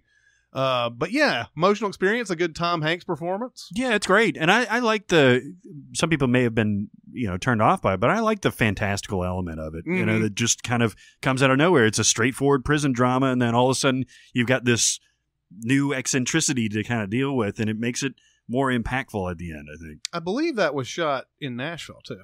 Oh, really? Yeah, Green Mile. Me. Yeah, because Tom Hanks came to the theater. Tom Hanks came to the theater and saw Ronin, I think. Yeah. Bunch of Toms there. Oh, yeah. Tom Petty, Tom Hanks. Oh, yeah, all the Toms. What else? I think we should probably talk a little bit about Go. Yes. Doug Liman's follow-up to Swingers. Which, unfortunately, we didn't have much time. We didn't get into Swingers in 1996, but I love Swingers. It wasn't going to win 96, but of course, the room we step aside for some of these movies. We didn't get to Swingers. Okay. Anyway, yes, his so Go is sort of three stories, right? Intertwined to a certain degree. Katie Holmes, Sarah Polley, who else? Jay Moore. It's a really fun ride. I don't know if you guys have seen it, or you. I know you've seen it. I've seen it. I saw this while waiting in line for The Phantom Menace, actually. Okay. At your theater. Okay, excellent. This movie is basically adrenaline, right? Yeah. Isn't it? Yeah. I guess it sort of has a little bit of a Pulp Fiction inspired feel, the way that the stories play out and how there's some crime elements here and there. I think my favorite is the Jay Moore Scott, what's his name? Scott Wolf. Where they accidentally kill someone, but then she's not dead. And they're both cheating on each other with the same guy. And Melissa McCarthy is their shows roommate. up in it, yeah. She's like, oh my God, there was one time you guys were like 5 minutes apart. So funny. How do you describe this movie? I don't know. It's basically like a bunch of kids who want to have as much fun as possible. You have the guy who's going to Vegas. He's never been. He goes along with Taye Diggs and Breckenmeyer and all these guys. They go into Vegas. He wants to go to Vegas, so he has to pawn off his shift to Sarah Polley. Yeah, and Sarah Polley is the guy who's gone to Vegas is the drug dealer that the Jay Moore and Scott Wolf need to approach, but he's not there. So Sarah Polley becomes the drug dealer. Yeah. And it's got that nice, like, interconnected, it's really the same. It's three different stories, but it's all happening at the same time. Right. You get Timothy Olyphant. That's a drug He plays the most, like, just exasperated drug dealer. Yeah. It's like, there's the part where the guy is talking. His name's Desmond Askew. He's talking to Taye Diggs, and he's like, he let me have his credit card. He's a great guy. And Taye Diggs is like, oh yeah, he's one of the nice drug dealers. Man, yeah, I've seen Go a million times. It's one of my favorites. Like, it is a very 90s movie, though. It has aged somewhat, but it's just a lot of fun. It's probably one of the most R-rated movies that you can watch, too, because it's got everything in it. It's not extreme amounts of everything, but it's got everything in it. Nudity, violence, drugs, sex. It's on the thing where it's like everything. Yeah. They might as well have just said everything on this. Although this is kind of cynical too, in that the whole chase sequence in Vegas happens because dude can't not touch a girl. Yeah.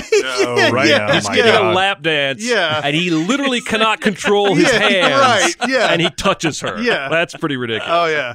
But a tremendous cast in this, and it's just a fun movie. Another, like, I'd recommend it to go watch it. If you're old enough. If you're over the age of 10, if you're out of grade school. Yeah. But yeah, I love it. Fantastic. Talk about a movie that has some of everything that we've talked about a lot. South Park, Bigger, Longer, and Uncut. Mm-hmm. That was a shocking movie experience, yes, I think, for both of us, maybe all three of us. Yeah. Yes. Shocking. Like Chris has said, he came out and said, I don't know if we're going to be able to show this movie. Yeah. And that, of course, is the point, right? They're trying to make a point about censorship and how sensitive we are to things. And so to make that point as strong as possible, they had to go that far over the top. I'd like to see what the first draft of the script looked like. Yeah. Like, Well- because I know that they put some stuff in there for the MPAA to cut out anyway. They did. But way before that, the first draft, that was hard as shit. Yeah, and they had to go yeah, through yeah. and sweep out some of it. I wonder what that looks like. It's if you can find it, go and find Matt Stone's letter to the MPAA after he finally gets the R rating on this movie. Talking about what they cut out and everything. That is one of the funniest letters that you'll ever Well, because read. he's so straightforward. Very straightforward. It's like the penis that Saddam Hussein pulls out of the covers is revealed to be a fake one. So that type of thing. You can also see some funny stuff about this movie, and this film is not yet rated. The documentary that came out about like how ridiculous the MPAA is when it comes to whether they give it an R or an NC-17 or whatever, like, cutting out the number of thrusts in a sex scene, it gets you, something to get you an R rating instead of an NC-17. But yeah, this is a funny movie. It is also extremely outdated South Park at this point. And I can watch this anytime. It's a funny movie to me. The songs are fantastic. Yeah, it's a great musical. And it's got a great message to it as far as the MPAA is concerned. But I was listening to the commentary on this, and they're like, I can't even remember making this movie anymore. And just imagine a South Park with no Butters in it now. Like, we have Butters and everything now, and all this other type of stuff. But yeah, I mean, even though I've said that, it's one of my all-time favorite comedies, just because the Satan Up There song is one of my favorite things of all time. All these songs, they go over the top. Like Kyle's Mom's a Bitch and Uncle Fucker and like, Up There and all. I mean, the La Resistance. Yeah. Like, man, they really go for like what an actual musical would be, and that's why they sell so hard. What's his name? Like, got a real songwriter involved. Man, that movie was Oscar nominated. I think Blame Canada was nominated. Blame Canada was the nominated song. Didn't they try to give it to Uncle Fucker, but they had to settle on Blame Canada? I think content? Matt Stone and Trey Parker wanted it, but I don't know if the Academy was ever. And of course, they had the stupid thing too when Robin Williams came out to sing it at the Oscars and everything. They're like, "We don't want you to say fart." And he still said it anyway, Really? Yeah, they didn't want him to say fart. I mean, like, come on. They're making their point right but there. But it ended up going to... what I'd like to hug and kiss you. Oh, that's better. Everyone can enjoy that. Yeah, everybody can enjoy that. It ended up going to that Phil Collins song in Tarzan, which, Oh, yeah, which they mercilessly mocked. Oh, my God. They took issue with that in their actual TV series later on a couple of episodes about Phil Collins. I guess we can talk about Tarzan briefly. Sure. I don't like it. No. And it's, I hate that song too. You kind of like that song though, right? You'll Be in My Heart? Yeah. Yeah, that's a good song. Yeah, I've never really liked that song. And I thought this was Disney sort of, certainly going downhill from what they had at the beginning of the decade and everything. But, and I felt like they were just kind of churning these out. You want to know why I like that song? Because it sounds like Genesis. It's a Phil Collins song through and through, regardless of what the words are or that it has to do with a animated ape movie. It was just nice to hear a little Genesis sound again. Yeah, right? yeah. But yeah, Tarzan was huge. I mean, animation was big, but Tarzan and Toy Story 2 made the top 10 that year. But a lot of like animated movies in 1999. Yeah. Like, a lot of good ones. Tarzan's at the lower end of that, I think. But what else, Gus? Well, it was a big year for the number 13 because we had the 13th Floor and the 13th Warrior. Yeah. The 13th Warrior is the one I want to talk about briefly because this was 99. I feel like this movie just slipped under the radar. I love it. I don't know that I would give it an A or an A+. But I love the transition of basically wimpy Persian poet that Antonio Banderas goes on to full-fledged, Norse warrior by the end of it. Like early on, they give him a sword and he can't even lift it. He's like, I can't lift this sword. And the Viking guy's like, grow stronger. yeah. And by the end, he can not only lift the sword, but he knows the warrior chant they're doing in the rain as the bad guys are approaching. I freaking love this movie. Basically, sort of an offshoot of Beowulf. The leader of this group is supposed to be Beowulf, and I just love it. If you haven't seen it, it's John McTiernan. Yeah, John McTiernan. And Michael Crichton, right? Yeah, Michael Crichton wrote the book. Yeah. It was called Eaters of the Dead. Michael Crichton's got an uncredited director's nod on it, but this is, I don't know. I guess this isn't the last McTiernan. I mean, Thomas Crown Affair came out also in 1999. It was another Good McTiernan movie. Mm-hmm. Yeah, very good. But then after that, he makes Rollerball, the remake of Rollerball, that's not good, and then the movie Basic, which is okay. Like most people find that shitty. I thought it was okay. And then after that, he went to jail? He went to jail. He has no credits other than something called Thin Rain that's apparently coming out. It's the sequel to Hard Rain. It's the sequel to Hard Rain. I thought maybe it was a sequel to Heavy Rain. It's the prequel. It's the prequel to Hard Rain. It's the Rain trilogy. Or wait, Chubby Rain, which is the movie within a movie from Bowfinger. That's right. Which came out in 99. That's Nice. right. Chubby Rain. That's right. I haven't seen. Well, anyway, getting back to the 13th Warrior, I haven't seen it. I haven't seen it since it came out. Thomas Crown Affair, I probably haven't seen that since it came out. I liked it. I just saw it a couple weeks ago. Yeah, it holds up really well. Yeah, I liked it quite a bit. That's Pierce sexy. Brosnan being what you would He hope should that the have been in Bond. Bond. Yeah. Yeah. If you were disappointed by the Brosnan Bonds, watch Thomas Crown Affair. It's fun. It makes you think. There's kind of a heist element. It's sexy as shit. The romance between him and Rene Russo. It's an adult thriller. Like it makes you feel like it's treating you like an adult. But it's still light and fluffy and fun. Well, and It's if not you heavy. liked Bond, a new Bond did come out in this year. The World Is Not Enough. One of the worst Bonds. It's fucking terrible. One of the worst. they all run together for me. I don't even know which one's which. Well, Is this has Denise in this one? Richards in it. Yeah.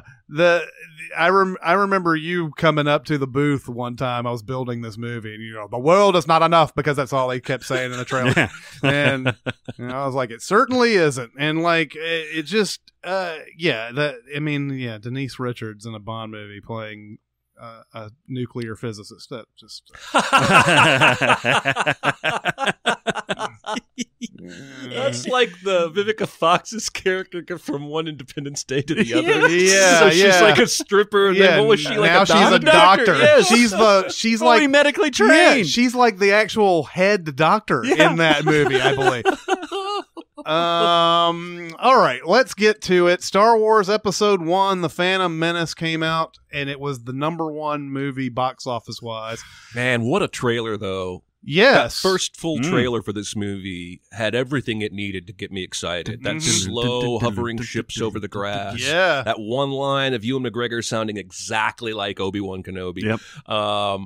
Boy, it didn't deliver, though, No. the actual movie. I remember, now, if this had been good, it would have been a different story, but I do remember a lot of people telling me, this is going to beat Titanic. But I was like, no, it's not. I mean, movies have to be very special to do that. Even Star Wars has to be special to make $600 million in a year. It ended up making 431, which is still quite a lot, even for a movie that people were like, I don't know. Like, I watched this the first time and I was like, well, that was okay. That was all right. It had that speeder scene in it. It's good. And then you watch it the second time and you're like, oh. But then there was the midnight showing too, where everybody was just Yeah, like, they you're took their jazzed up. anticipation all the way up to a different level. I think the movie delivers enough of what you wanted that first viewing. You can be tricked, right? Like the lightsaber fight with Darth Maul at the end is fantastic. And that score during that famous... Oh, God, the Duel of the Fates is... Yeah, it's one of the best pieces of music John Williams has ever written. But this is one of the most long delayed reactions, right? Like the fan base took a long time to make peace with the fact that this sucked. Well, I still have people who defend all three of these movies, like as exactly what Lucas intended, and it may be, very well be. That doesn't make it good. Right. It took a while for the culture at large to collectively agree. Yeah, those movies are bad. Denial lasted for a long time. There's something about and this was the movie that Lucas was hoping to usher digital projection in with. He wanted the theaters to like convert for this movie and just be ready for it when it came out, and theaters sort of resisted. It took a long time after this before that actually do you remember happened. that list of instructions that fucker sent to the theater? Yeah. Like they had like 43 bullet points for ushers. They wanted them to walk the auditoriums with their backs to the screen. What? Mm-hmm. So you're watching a movie, a Regal employee or Carmack, whatever. Somebody will come in and walk the auditorium just to make sure no one's fucking or whatever. They wanted those people to go up the stairs and down the stairs with the back to the screen. Why? To protect the precious Lucas sperm spoiler shit. That's how overly paranoid he was about piracy and spoilers. And well, of course, the day you and I met, we were trying to catch a guy filming the goddamn movie. Oh, seriously? It turned out he had a phone or some other gadget that wasn't a camera, but from the booth it looked like there was a guy sitting there filming it. But yeah, Lucas sent this ridiculous list of rules. It was like employees were not allowed to see that movie before it came out. And there was also a thing about posters too. Like they were like, you have to send the posters back or destroy them or whatever. And it's like, you really think we're going to do that? No. Yeah. But then by the time the movie came out and everything, I was like, well, maybe it's a good idea to burn all that shit. I don't know. But yeah, this is it's definitely one of the most disappointing because 16 years had passed and most of the real audience for it were people our age because we had grown up with Star Wars and everything. And to have this to be the movie that we finally, saw after so long, the special effects in this are just it's too much. Mm-hmm. Backgrounds, entire cities are digital effects. Jar Jar Binks. I mean, there's so much digital effects in this, and it's one of those things where you may not register that this is fake in the background a lot, but you do sort of feel that fakeness.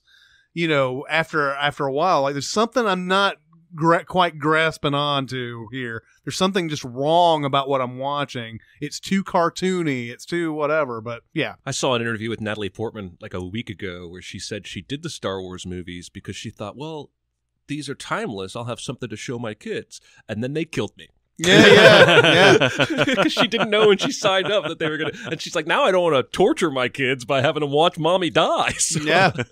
Another unbelievably great movie in 1999 that we haven't gotten to yet is The Insider. Yeah. Russell Crowe. Yeah, Russell Crowe in one of his best performances. This is Michael Mann doing his best. Al Pacino is one of his best performances.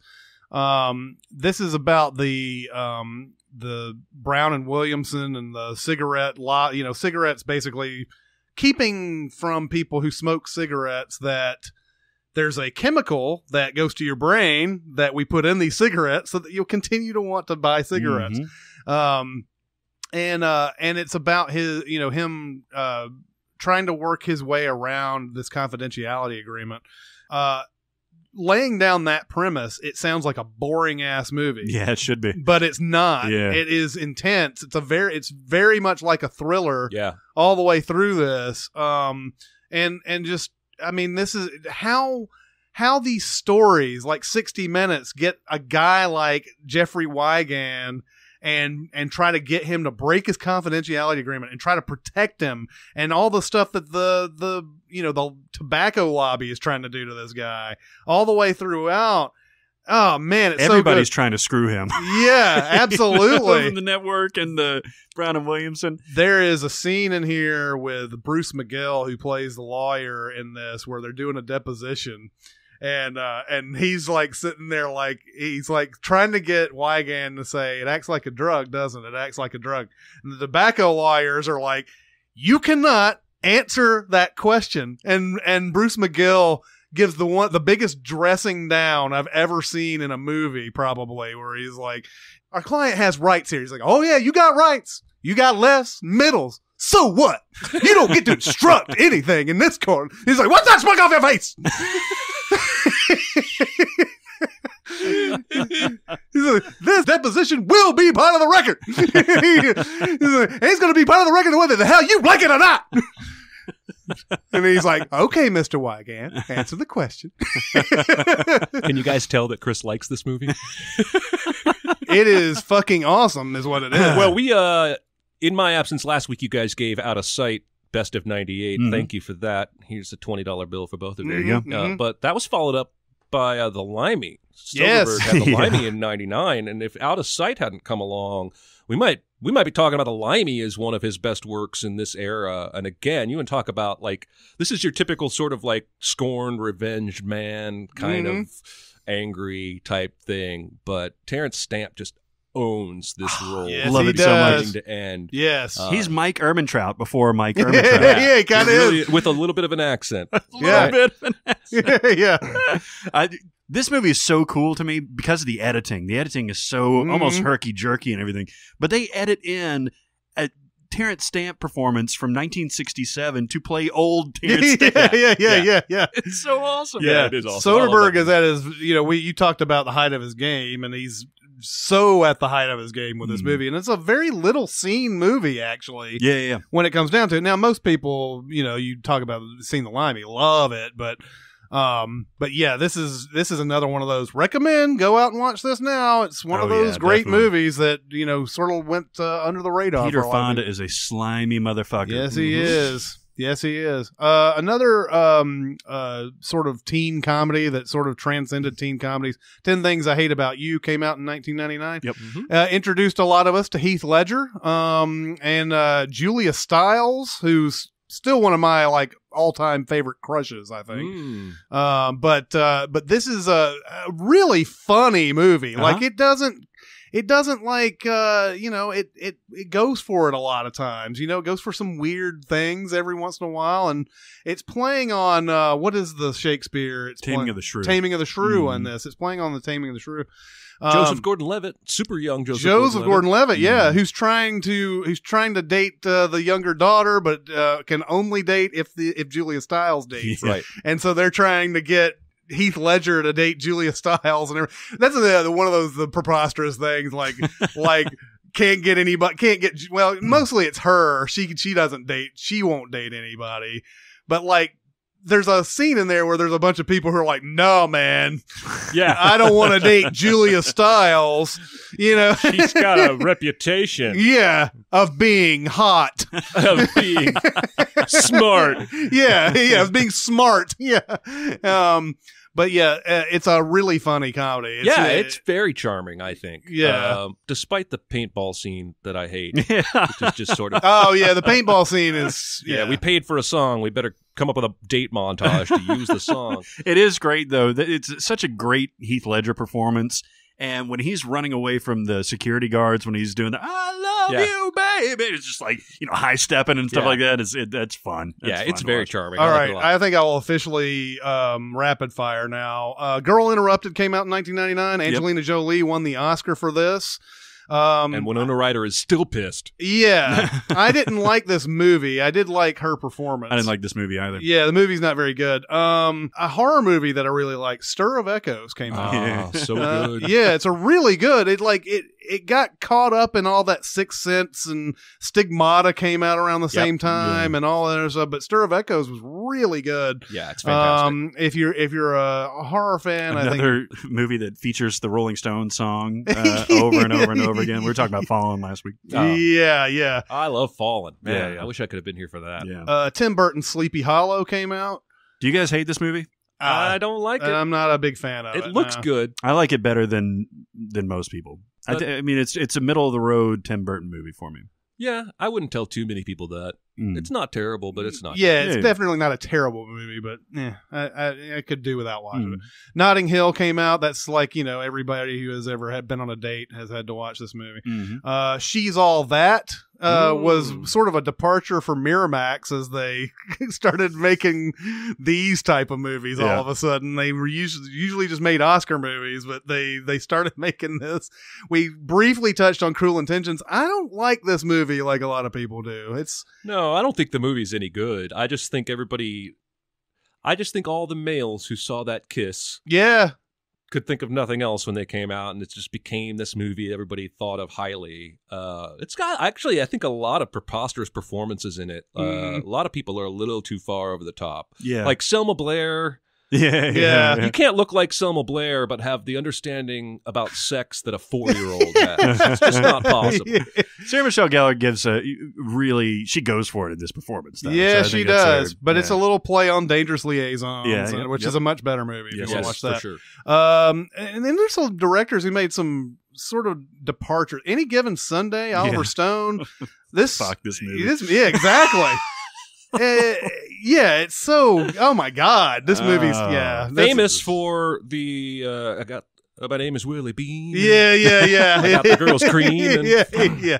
And... Sophia Coppola's first movie, The Virgin Suicides, came out. Movie. Great movie came out. Really good mood. Like, I don't think I would call any of her movies great. Yeah, but she's got such an eye and such a feel for tone. And that's got to be genetic, I think. Yeah. But I'll watch anything she makes because of that. I wouldn't say fun movie, but it's a I don't know. Yeah, mood is right. It's a pretty movie. The mood, yeah. Deep Blue Sea, we got to mention briefly. The shark fucking ate me. Yeah. Everybody in the fucking world loves the Boondock Saints, so we're gonna bring that up. I'm not a huge fan of it. I think it's okay. But that came out, and then another weird departure. Martin Scorsese made Bringing Out the Dead in 1999. Yes, he did. Such a different movie for him. It's got some moments in it, and this is Nicolas Cage being manic like always. But do you guys like Mystery Men? Yeah. Mystery Men. See, Mr. Men is weird because almost no one went to see it, but then I've realized it's gotten kind of a good reputation. Yeah. It's like one of those that people who have seen it seem to remember it fondly, but it's disjointed as hell. Yeah. It's got a lot of funny moments, but it does not congeal together as a film for me. I feel like if Ben Stiller directed that, it actually probably would have been a much better film. You might have had a better, might have hit the bullseye. Another one, I'm sorry, I'm going to have to mention a couple others. Audition came out. This is a Takashi Miike horror movie that's fucked up. Yep. Oh my God, it's fucked up. And if, like I said, if you like horror, that's one of the scariest movies I've seen just because of how fucked up it is. And then there's Boys Don't Cry, which also was that was Hilary Swank winning. Well, it was a big Oscar-nominated movie. Yeah, she won the Oscar for this. And then there's a lot of like The Haunting and Wild Wild West and all that bullshit. Let's vote. This could be interesting. Yeah. All right, today's order is Barrett, Jeremy, and Chris. There we are. So probably multiple rounds, but we'll see. We'll see how it goes. My first pick is going to be Eyes Wide Shut because I said it's one of my favorite films of all time.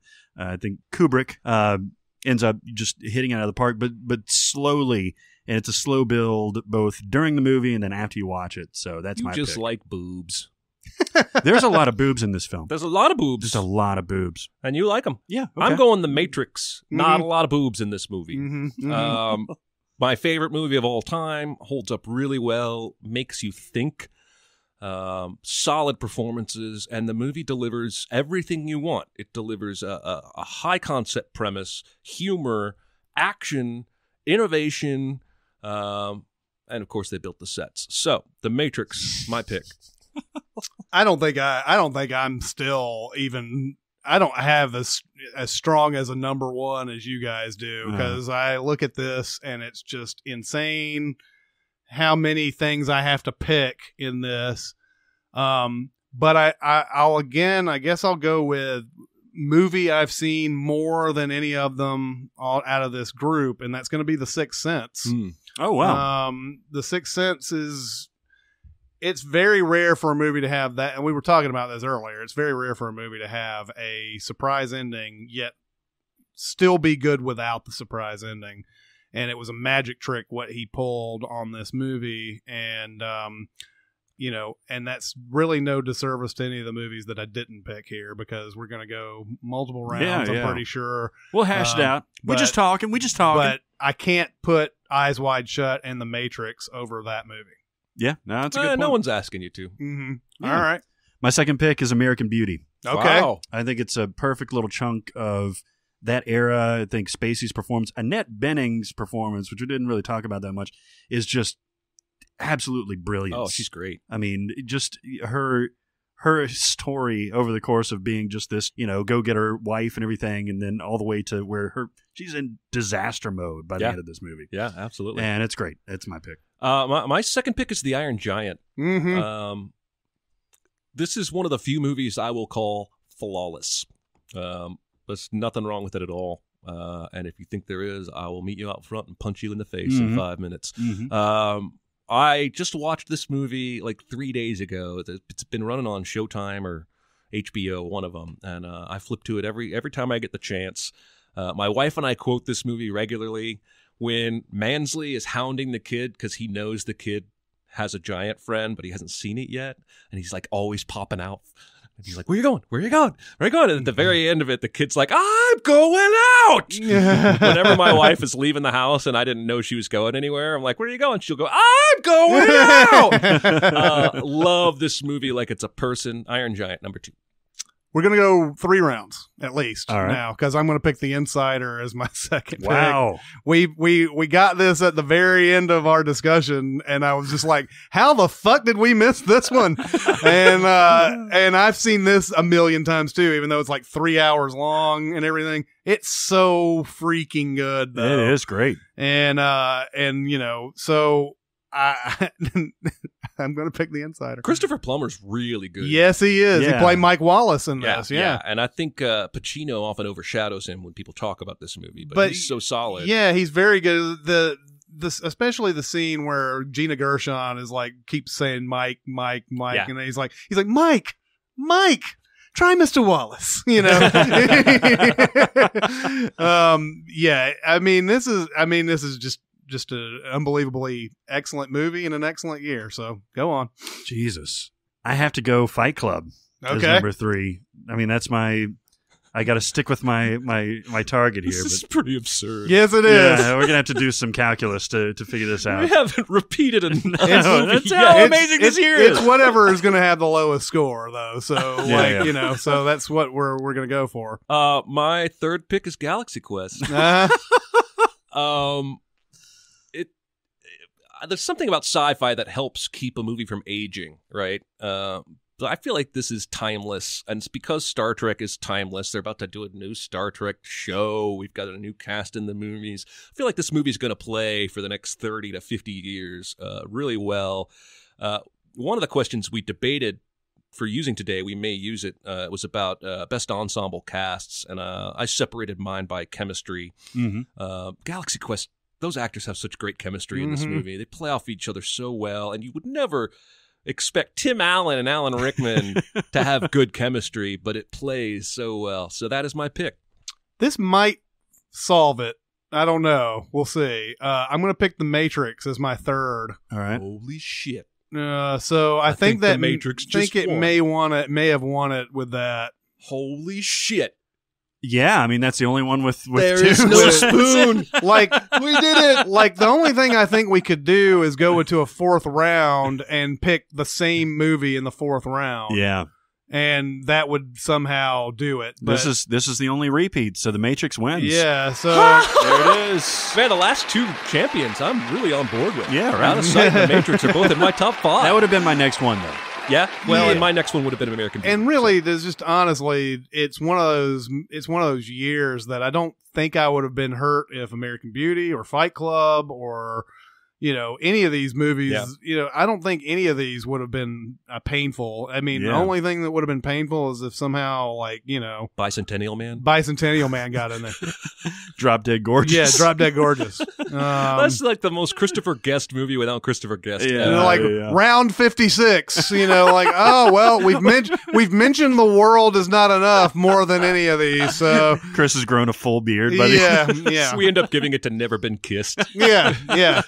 By default, somehow, whatever. But yeah, the Matrix is a good one. It out of this year, it might be the one that stands out the most as far as ingenuity and it kind of its the reach afterwards. People trying to emulate the Matrix and everything. For sure. Underworld, the whole Underworld series owes itself to me. Yeah, pretty much. Pretty much. So yeah, I'm down with that. All right, so we're going to Q&A right away. Question. I got something to say. I want the truth. I am listening. Our questions come from our subreddit. We've talked about it before, but go to reddit.com/r/CinemaSins. There's up at the top, there's a weekly question thread, and all these come from that.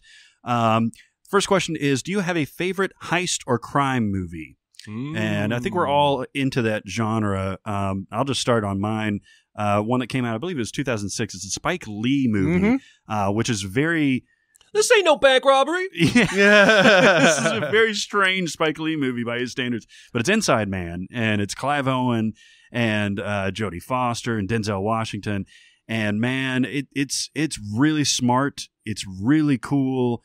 It's paced beautifully, and I love it. I think it's awesome. Oh, it's fantastic. Yeah, I love Inside Man. Well, and the tendency here, first thing I wrote down was sneakers. We talked about sneakers so much, and then I wrote down The Town, but I've already talked about how that's one of my favorite action movies to rewatch scenes from. So I thought I'd go obscure and give me a chance to talk about a little movie called Safe Men. Yeah. You guys ever seen this? Yeah. So these guys basically trick their way into getting this. They're not safe crackers, but they take this job from this gangster to steal the Stanley Cup. And there's two memorable things about this movie. Sweet stash, bro, which is a line somebody says to somebody who has a mustache. And if you watch this movie, you will quote that ceaselessly. But then there's also the moment where they meet the real two safe crackers in the safe, which is like just slightly smaller than like a room. There's like a 6-foot ceiling. But after discussion, they all give each other 5. So there's 1, 2, 3, 4. There's 4 high fives that take place, and they go boom, and immediately right up to the ceiling and smash their hands. But they don't stop doing it. They do all the other high fives in succession, even though the first one hit the ceiling of the safe, and they were ow. They keep doing it, give each other a high five, and it goes up. Anyway, I haven't seen it in ages, but it's one of those movies that I was like, oh, I know some of those people. I'll grab this off the video store shelf, and it was so much fun and charming. I think you'd like it. Yeah. Nice. There are a couple I'll just briefly mention, and then I'll get into the lame one. The main lame one, where I go ahead and pick the popular movie. But The Killing, Stanley Kubrick's 1956 movie, is a really good heist film. It's about a bunch of guys like trying to rob a racetrack. Really good. I would, if you want to complete your Kubrick collection, that's really one of his best. Heist, the David Mamet movie, fantastic. Really good, great cast and everything is in that. Gene Hackman, and it's just that's a really fun movie. Just haven't seen it in forever and haven't been able to find it anywhere to watch it again. But I'll go with the lame one and say Ocean's 11, since we haven't talked about that one. I just enjoy how all these characters interact with each other and how they all have a role, and they pull off this heist. Now it's obviously bullshit that they would ever be able to do this, but it's so fun anyway. I don't really care that it's bullshit. And it's even if it's bullshit, you still sort of there nod and go, yeah, could get away with that. I guess.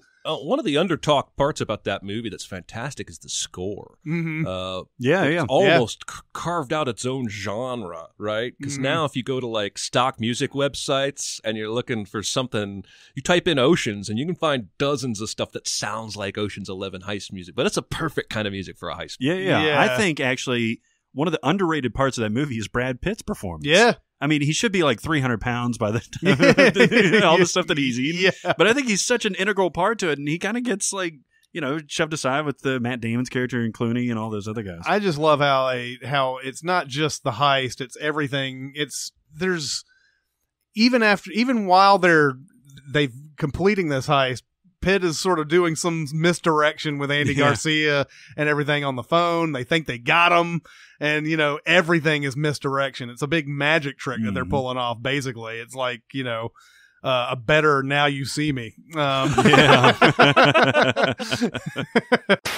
What's next? Okay, next question is, what is the best movie that takes place over 24 hours or less? This is a very interesting. There's a lot of candidates that come to mind. There are.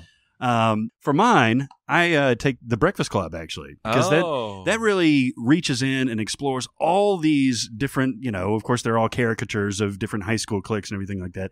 But it gets the job done within the period of detention, basically. Yeah. And, these characters really come a long way from start to finish, and it's a very brief time frame. And you kind of think of it as being more expansive, but it's more contained. I like it. Yeah, you could also do Ferris Bueller from that era, right? Yeah. Because that was all one day. Instead of that, I chose to go with Before Sunrise. Yeah. Ethan Hawke and Julie Delpy. Oh, so good. Richard Linklater, the first in the trilogy, and they're all great. 3 of them are amazing. But the first one is basically one night in Paris. They meet and walk around and fall in love. But if you haven't ever seen that movie, forget about the fact that it's all in 24 hours. Just watch it because it's awesome. Yeah. It's basically Ethan Hawke and Julie Delpy just having a conversation that they're credited. I think they're credited as writers. I think they this. are. Yeah. Either this one or the next couple, they are actually credited as writers on those movies because they're sort of comfortable with their characters enough to just be able to come up with whatever they're going to say at this point in time that they're in and everything. I'm going to stay with Linklater and say Dazed and Confused. Oh, nice. Because that one, I said before in 1993, this is one of my favorite movies that I've ever really. And it's I just love how this how all these high schoolers are interacting and it just given one night and they're trying to have a party for the last day of school and everything, and it's fun how all the so many great actors came out of that movie. But just the dynamic it sets in this one night, this basically one day. The school gets out, and then it's like the seniors are trying to paddle the freshmen, and they're gonna try to have a party at a friend's house, but the parents find out, and then they have to do it up on the hill. It's very simple, very straightforward. What happens in this, but all these people's interactions are great. So I'm gonna say that one. Good call. Nice. Last question here: if you were to take any movie pre-1960 to remake, which film would it be, and which director would you want to head it up? There's a lot of good choices here, and there's a lot of movies that have been remade. Yes, there are. Yeah, so it's kind of hard to pick out. My pick would be Sunset Boulevard, because I think just given the content of that and the old Hollywood and the new Hollywood and kind of how things progress, I think somebody like Paul Thomas Anderson could do just a masterful job with that. The characters could be kind of from his stable, actually, and I think it'd be terrific. Somebody like Julianne Moore, somebody like William H. Macy. So that'd definitely be my pick. I went with a movie we talked about recently. I don't think it was on the podcast. Maybe it was Arsenic and Old Lace. Yeah, we did. Which I did the play in college. My mom showed me way before that when I was a kid. Has not been remade to my knowledge, and it's a great story. It's really funny. Lots of like oddball characters and quirky dialogue. So I picked David Mamet to script and direct my remake of Arsenic and Old Lace, mostly based on State and Main, and then he's always good with verbal sparring and wordplay, but the tone of State and Main is so similar to what Arsenic and Old Lace should be in tone.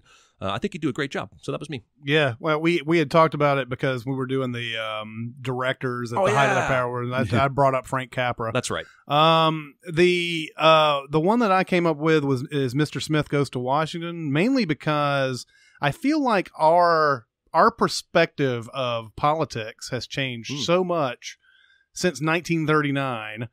In 1939, there's this hope, and there's this lack of cynicism that, Jimmy Stewart can get up and do this filibuster and like get the guy to admit that he did wrong because of it and everything, and good wins and everything.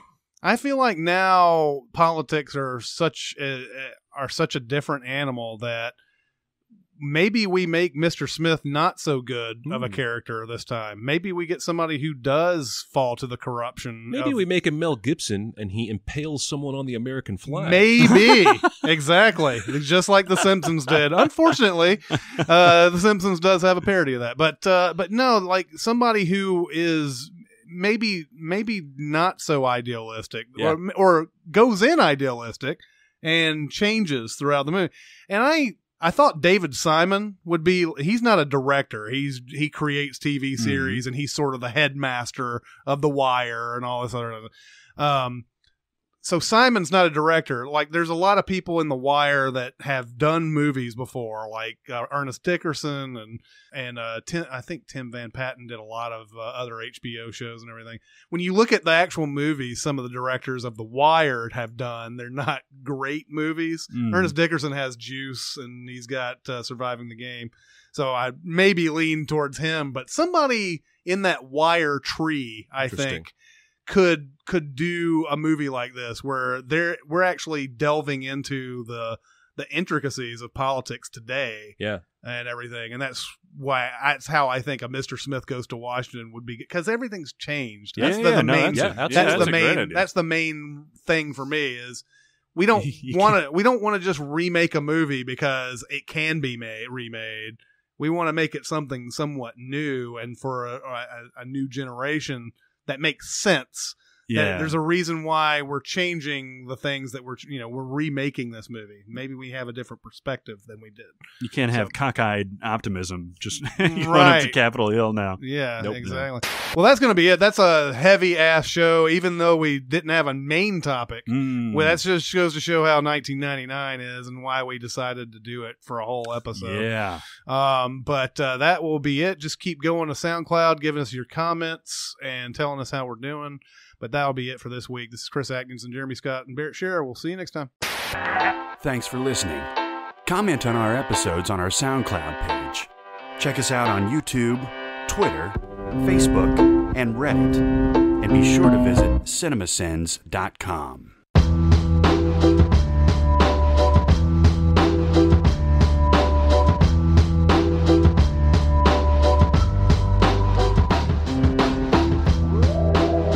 I did see Arlington Road the other day. Oh, I love Arlington Road.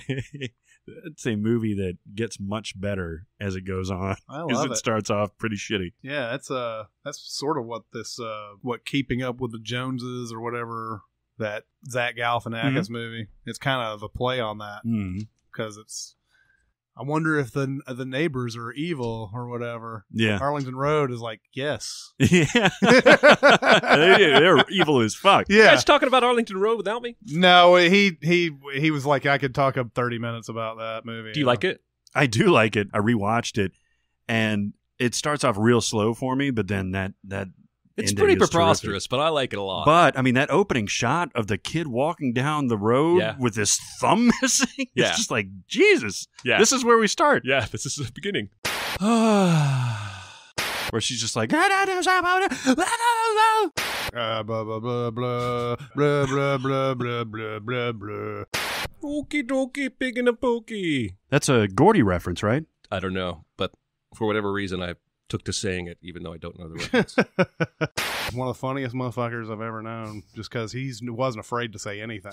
Yeah, he was a lot like that chef we had, RJ. Yeah, he was exactly like that guy. That's awesome. Yeah, zero fucks given. Yeah, he's like he's at one point somebody came up to the booth and he was just sitting around and